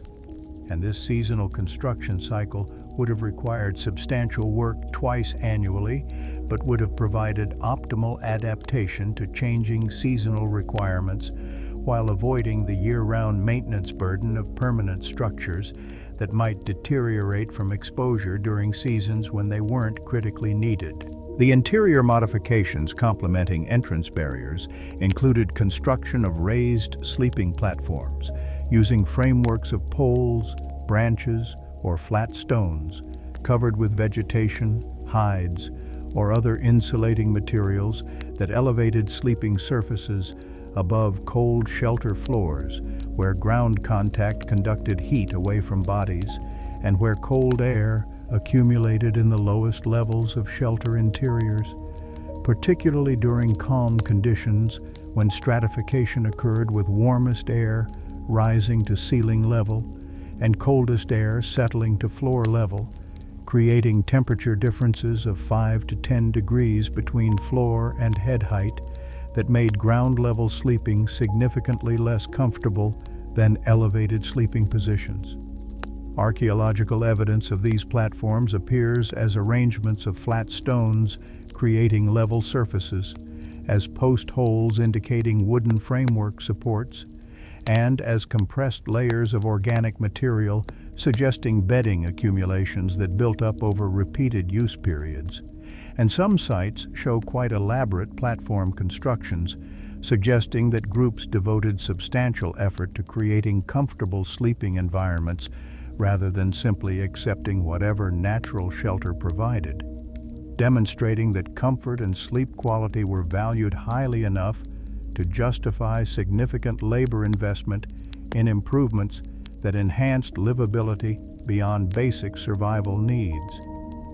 The same rock formations that provided shelter's protective ceiling and walls also created moisture management challenges because stone conducts heat more effectively than air, and because rock temperatures generally remain cooler than air temperatures during warm periods when air heats and cools rapidly through its low thermal mass, while rock changes temperature much more slowly through its high thermal mass. And this temperature differential between cool rock surfaces and warmer interior air creates conditions where water vapor in the air condenses on rock surfaces, much as moisture condenses on the outside of a cold drinking glass during humid summer weather. And this condensation appears as droplets, films, or steady drips that wet shelter floors, dampen stored materials, and create persistent moisture problems that contribute to mold growth, material decay, and potentially respiratory illness if groups inhale mold spores continuously over extended occupation periods. The severity of condensation problems varies enormously depending on shelter geometry, orientation, air circulation, and regional climate patterns, with deep, enclosed caves experiencing the worst condensation because their poor air exchange allows moisture-laden air from cooking, breathing, and wet materials to accumulate rather than being replaced continuously with drier outside air,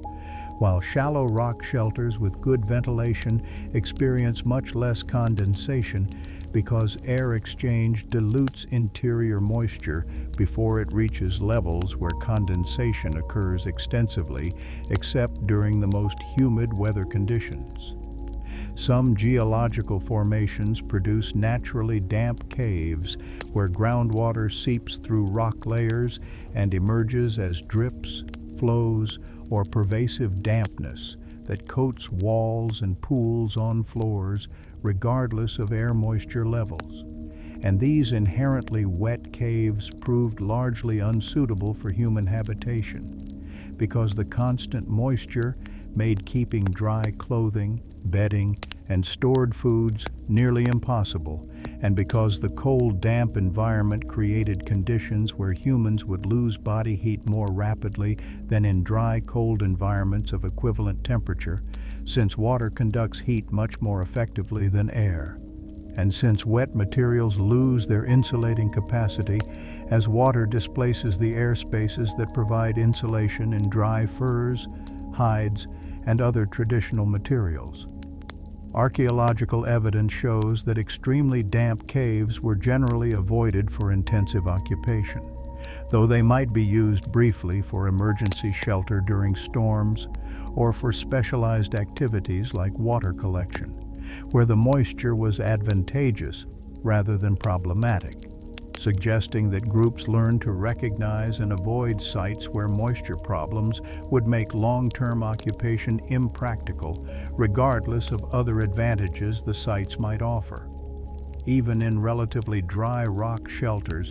moisture management required ongoing attention, including regular removal of wet materials before they became moldy or rotten, periodic replacement of bedding materials that absorbed moisture from ground contact or air condensation, strategic positioning of fires where their heat and air circulation would help dry the interior atmosphere and rock surfaces,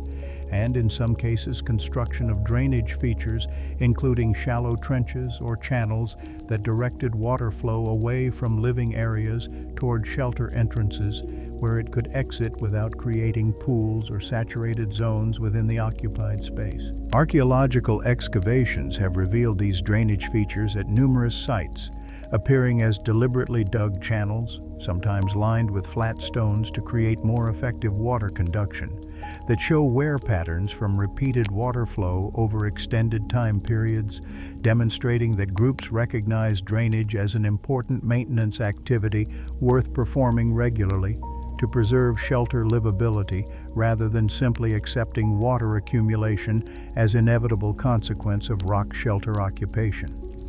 The selection of sleeping areas within shelters took moisture conditions into account, with groups apparently preferring zones where rock surfaces remained relatively dry, where air circulation prevented stagnation and moisture buildup,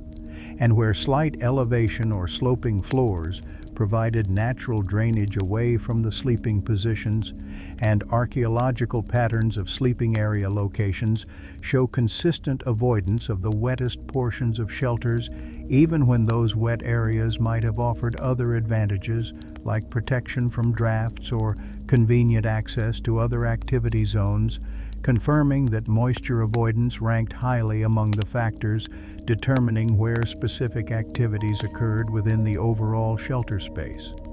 The impact of persistent dampness on stored materials, including preserved meats, hides, wooden implements, and cordage, made moisture control critically important for maintaining the resource inventories that enabled groups to survive through winter months when fresh foods became scarce, and when replacing damaged materials required venturing into dangerous cold conditions to hunt animals or gather materials, and the loss of stored foods to mold or rot could transform merely difficult winter survival situations into life-threatening crises where starvation became real possibility. The health consequences of living in persistently damp conditions probably included increased respiratory illness from mold spore inhalation and from the stress that cold dampness placed on immune systems already challenged by other environmental and nutritional factors. And while direct archaeological evidence of prehistoric illness patterns remains limited because soft tissue evidence rarely survives, the consistent prehistoric preference for drier shelter sites over damper ones,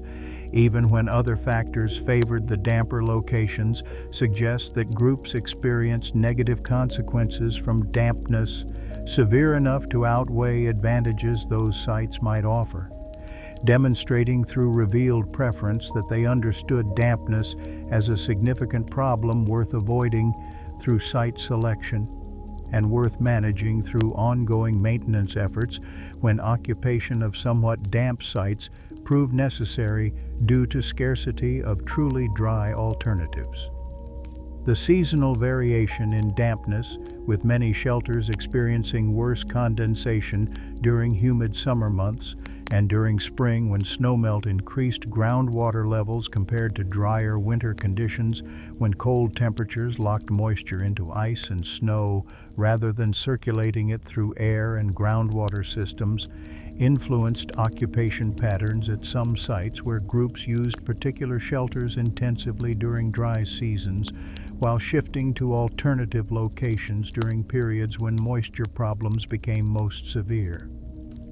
The gradient of natural light availability from bright entrance areas receiving direct sunlight during portions of each day to completely dark rear chambers where no daylight penetrated, regardless of season or time, established one of the most fundamental constraints on how deeply into caves human groups could conduct their daily activities without resorting to artificial lighting sources, including torches, lamps fueled by animal fat, or strategically positioned fires that provided illumination along with their warming and cooking functions, and the metabolic cost of producing these artificial light sources in terms of the hunting effort required to obtain fat for lamps, the wood gathering required to make torches and maintain fires, and the time required to construct and maintain lighting implements meant that groups naturally concentrated their daily activities in the well-lit entrance zones where adequate natural light made artificial illumination unnecessary during daylight hours, reserving the darker interior zones for sleeping areas where darkness actually provided advantage by facilitating rest, and for storage where visibility wasn't required once materials had been positioned initially in remembered locations. Archaeological patterns confirm this light-driven spatial organization, with dense accumulations of stone tool manufacturing debris, bone fragments from food processing, and other evidence of daily work activities concentrated overwhelmingly in the forward portions of shelters within perhaps 10 to 15 feet of entrance openings where natural light remained strong enough for detailed work, while the rear portions of the same shelters contain much sparser artifact distributions, suggesting primarily sleeping use or storage rather than active work. The transition from adequately lit work zones to two dark zones occurred at different depths in different shelters, depending on entrance size and orientation, with large south-facing openings allowing light to penetrate deeper than small or north-facing entrances that admitted less total light and that received direct sun for fewer hours each day, if at all. And groups apparently adapted their spatial organization to these site-specific lighting conditions, pushing work areas deeper in well-lit shelters and confining them to immediate entrance zones in darker ones, demonstrating flexible adjustment to environmental conditions rather than rigid adherence to a single organizational pattern, regardless of shelter characteristics. The seasonal variation in daylight duration and intensity also influenced how effectively natural light illuminated shelter interiors, with summer's long days and high sun angles providing many hours of good working light, even in moderately deep shelters, while winter's short days and low sun angles restricted well-lit periods to perhaps only 4 to 6 hours of adequate natural light in the middle of the day, requiring groups either to compress their work activities into these limited, well-lit periods, or to rely more heavily on artificial lighting during morning and evening hours when work might continue despite inadequate natural light.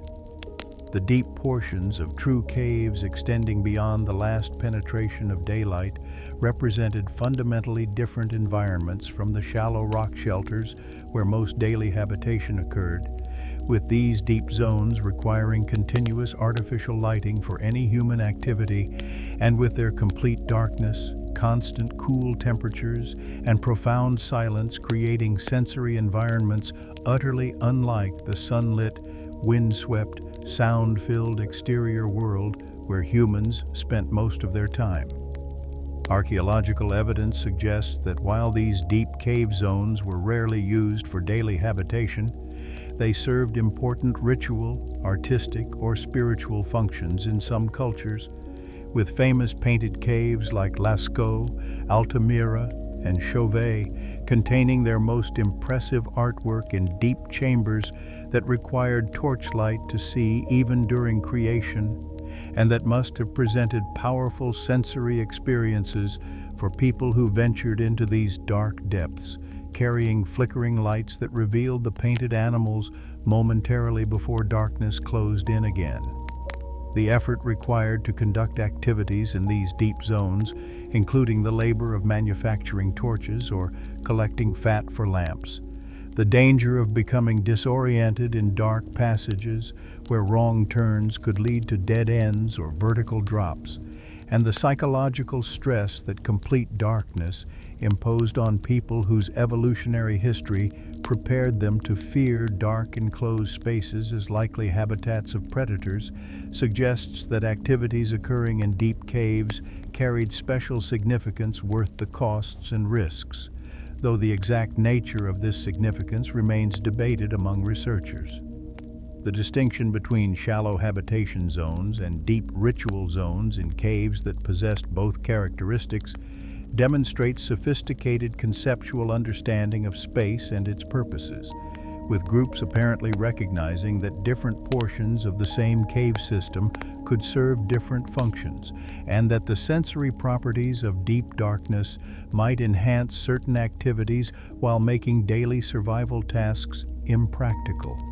And this recognition of space as something that could be differentiated and specialized, rather than treated uniformly, represents cognitive sophistication that challenges stereotypes of primitive cave people living randomly in whatever spaces they happen to find. The practical limitation that inadequate light imposed on deep cave use meant that most human cave occupation concentrated in the front portions where natural light reached during at least part of each day, and that even the artificial lighting technologies that existed proved too labor-intensive and resource-consuming to support regular deep cave habitation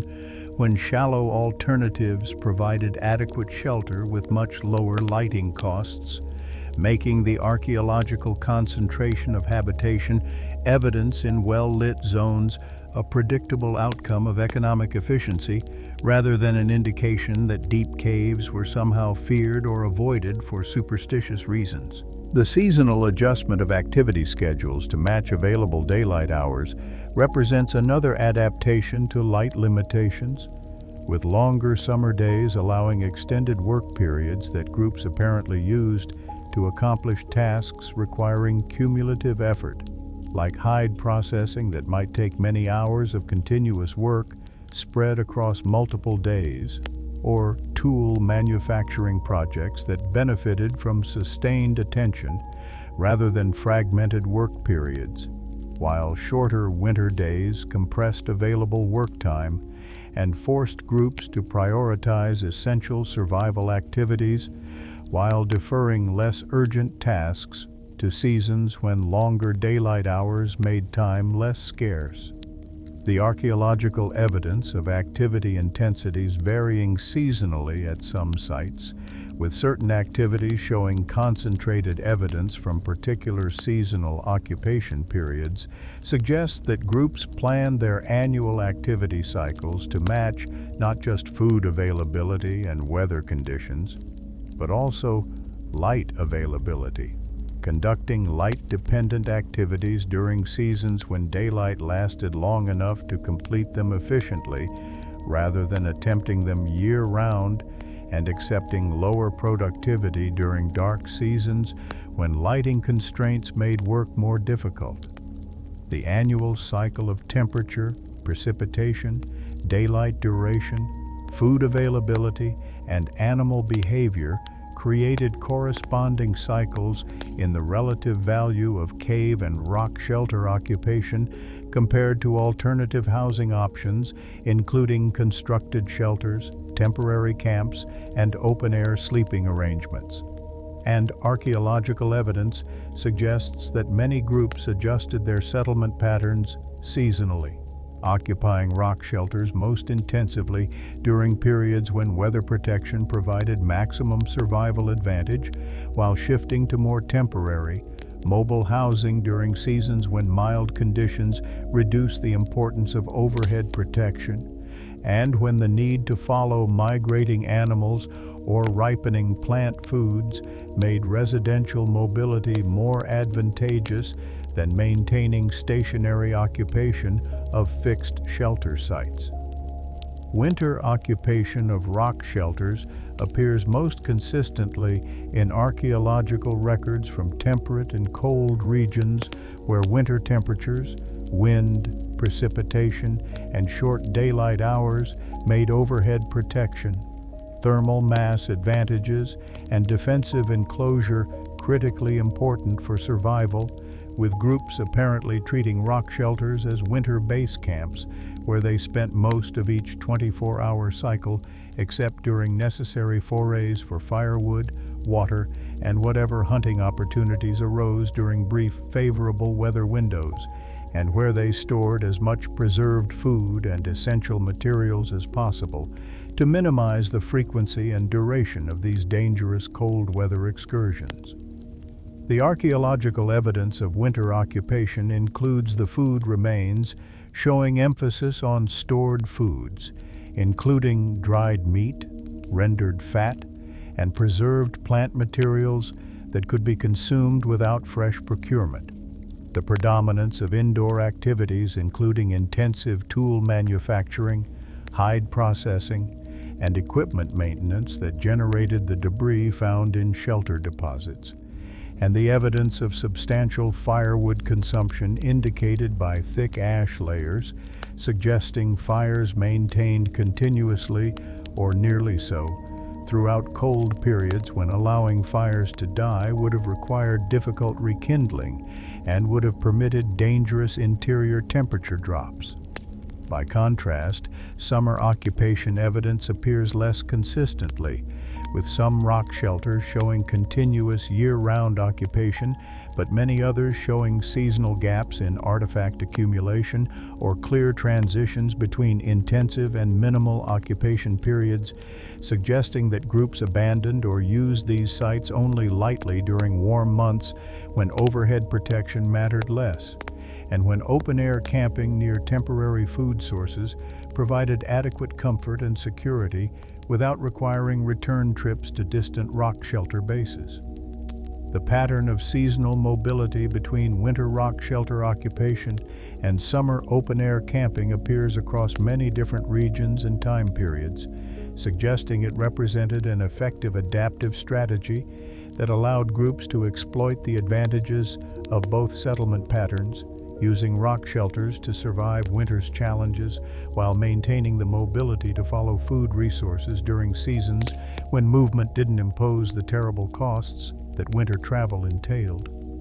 And this flexibility contrasts with stereotypical images of cave people living permanently in caves regardless of season or opportunity,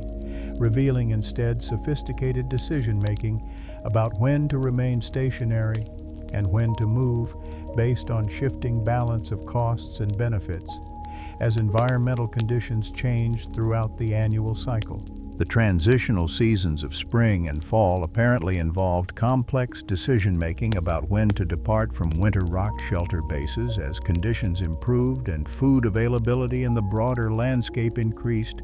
and when to return to those bases as conditions deteriorated and food availability declined. And archaeological evidence suggests that timing these transitions appropriately to avoid being caught in dangerous weather, while also maximizing the time available for summer mobility, represented critical survival skills that groups developed through accumulated experience with local climate patterns. Some rock shelter sites show evidence of occupation primarily during transitional seasons rather than during winter or summer extremes, suggesting use as temporary stopping points during seasonal migrations between winter and summer ranges rather than as primary bases for either season. And these intermediate use patterns demonstrate the diversity of ways that groups integrated rock shelter occupancy into broader annual settlement and subsistence cycles, rather than following a single universal pattern applicable to all groups in all environments. The regional variation in seasonal occupation patterns correlates with climate differences, with rock shelters in regions experiencing severe winters, showing strong evidence of winter occupation concentration and summer abandonment or light use, while shelters in milder climates show more even year-round occupation, suggesting that where winter didn't impose overwhelming survival challenges, groups maintained more stationary settlement patterns without requiring the seasonal mobility that severe winter conditions made advantageous in harsher regions. The social organization implications of seasonal occupation cycles included the need to maintain knowledge about the locations, characteristics, and current availability of multiple shelter sites across a territory, so that groups could select optimal sites for particular seasons or circumstances, and the need to coordinate timing of seasonal moves among related families or alliance partners who might winter together at shared sites but disperse into smaller foraging units during summer months. And these coordination and knowledge requirements probably encourage the development of landscape mental maps, seasonal calendars based on environmental cues, and social institutions governing site access and sharing, demonstrating how the physical pattern of seasonal shelter use influenced cognitive and social dimensions of human organization beyond the immediate practical matters of where to sleep and how to stay warm during any particular night or season. The comprehensive assessment of rock shelter advantages reveals why these natural formations attracted human occupation so consistently across diverse regions and time periods, despite the significant limitations, including restricted availability limiting most groups to seasonal rather than year-round cave occupation, moisture problems in many sites requiring constant management to maintain livability, size constraints preventing very large groups from occupying most caves, forcing social fission when group sizes exceeded shelter capacities, and competition from other animals requiring displacement efforts and continuous vigilance against reoccupation attempts. Because the combination of ready-made weather protection provided by overhead rock, eliminating the hundreds of labor hours required to construct equivalent covering from gathered materials, and the substantial construction skills required to create stable, weatherproof roofs using only stone tools and natural materials, plus thermal advantages from rock thermal mass, absorbing solar energy during warm periods, and radiating that stored heat during cold periods, creating interior temperatures 5 to 15 degrees Fahrenheit, warmer than exterior ambient temperatures, and reducing firewood consumption significantly compared to unprotected camping or to lightweight constructed shelters lacking thermal mass, plus southern exposure orientation in optimal sites, allowing low-angle winter sun to penetrate deeply, providing passive solar heating during the season when warming mattered most, while high-angle summer sun struck overhangs rather than penetrating deeply, preventing excessive heat gain during hot months, plus defensive benefits from limited entry points, allowing focused defense of single entrance rather than requiring 360-degree vigilance, and enabling fire barriers that deterred most predators, while elevated positions provided early warning of approaching threats. These core advantages were enhanced by practical considerations, including proximity to essential resources, with optimal sites located within half-mile walking distance of reliable water sources, near game trails providing hunting access and animal observation opportunities, and close to stone outcrops supplying tool-making materials, plus mid-slope elevation positioning that avoided cold air pooling in valley bottoms where temperatures dropped 10 to 20 degrees below surrounding areas, while also avoiding excessive wind exposure at ridge tops where convective heat loss accelerated and fire maintenance became difficult, plus smoke venting characteristics with shallow cave depths of 15 to 20 feet, allowing smoke to rise and exit without dangerous accumulation, while deep caves caused carbon dioxide and smoke buildup that made sustained occupation impractical or deadly, plus interior spatial organization with naturally defined zones suitable for different activities. including well-lit entrance areas for detailed work requiring visibility, intermediate areas for hearths positioned to balance heating, cooking, and smoke management needs, and protected rear areas maintaining stable temperatures and darkness, facilitating sleep and providing storage space for materials and foods. The modifications that groups applied to enhance natural shelter protection, including windscreens constructed from stacked stones and positioned poles covered with animal hides that partially closed entrances, reducing wind penetration while maintaining adequate ventilation and access, plus raised sleeping platforms, elevating bodies above cold floors, where temperature stratification created zones 5 to 10 degrees colder than waist height, plus drainage channels directing water away from living areas, preventing dampness problems that would damage materials and contribute to respiratory illness, demonstrated that cave selection represented just the beginning of shelter creation, rather than a complete solution requiring no further effort, and that groups recognized opportunities to improve natural protection through supplementary construction, accepting the labor costs of enhancement in exchange for the comfort and survival advantages that modifications provided. And this willingness to invest effort in improvements, rather than accepting whatever nature provided exactly as found, reveals sophisticated problem-solving and cost-benefit analysis capabilities. The limitations that groups encountered in cave occupation, including moisture condensation on cool rock surfaces, creating persistent dampness, especially in poorly ventilated deep caves requiring either acceptance of wet conditions or regular maintenance, including material replacement and strategic fire positioning to promote drying, plus light restrictions with natural illumination, penetrating only 10 to 15 feet into most shelters, forcing concentration of detailed work in entrance zones, or requiring expensive artificial lighting, using torches or fat lamps, consuming resources that could otherwise support other survival needs,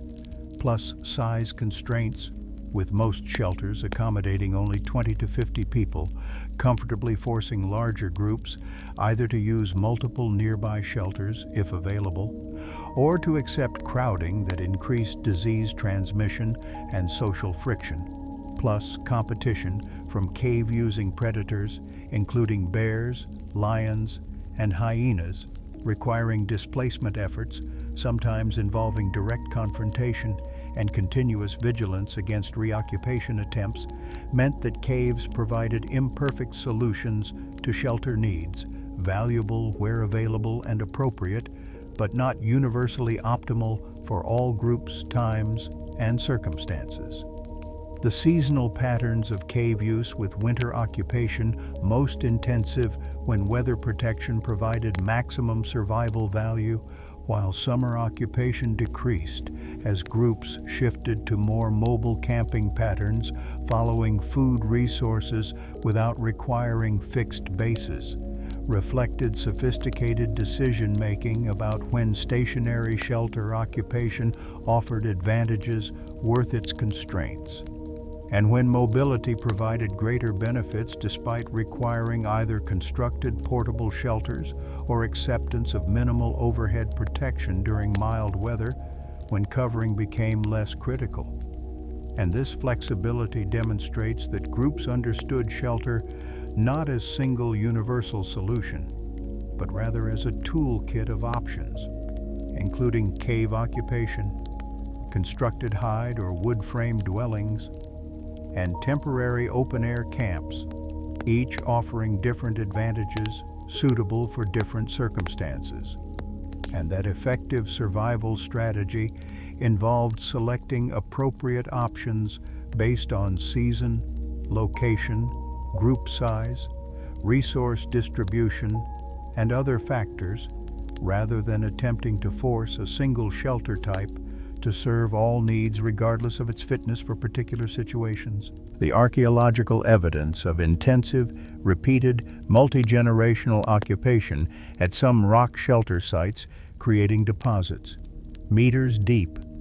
Documenting thousands of years of return visits proves that certain locations combining optimal characteristics, including appropriate depth for ventilation, southern exposure for passive solar gain, mid-slope elevation for drainage and microclimate, resource proximity for water and hunting access, and appropriate size for typical group occupancy, provided such substantial advantages that generation after generation chose these same sites preferentially over alternatives, suggesting that groups maintained detailed landscape knowledge identifying optimal shelters within their territories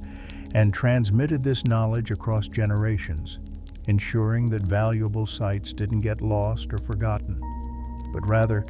continued serving human needs across time spans, exceeding the lifespan of any individual by factors of hundreds or thousands, demonstrating cultural continuity and knowledge transmission systems that allowed cumulative learning about landscape resources rather than requiring each generation to rediscover optimal sites independently. The question of why early humans chose caves as homes thus resolves not into a single simple answer, but rather into a complex web of interconnected advantages that together made appropriately selected and modified rock shelters into superior habitation sites compared to alternatives requiring full construction effort or providing no overhead protection, with the key factors including the fundamental labor savings from ready-made overhead covering that eliminated construction requirements, the thermal comfort from rock mass moderating temperature extremes through passive solar effects and heat storage, the defensive benefits from limited entry points and elevated positions, the resource access from sites near water and game, the spatial organization possibilities from naturally defined interior zones, the acoustic properties enhancing communication and possibly artistic expression, balanced against limitations including moisture management needs, lighting restrictions, size constraints, and animal competition that required ongoing management attention, and the overall assessment depending on specific site characteristics, seasonal conditions, group needs, and available alternatives, making cave selection a sophisticated multi-factor decision rather than a simple primitive response to need for overhead covering, and demonstrating that even tens of thousands of years ago, humans applied complex reasoning to habitat evaluation, selecting sites that optimized multiple criteria simultaneously, modifying natural features to enhance their functionality, and integrating cave occupation into broader settlement strategies that included seasonal mobility, constructed shelters, and flexible adaptation to changing circumstances rather than rigid adherence to single solutions regardless of their appropriateness.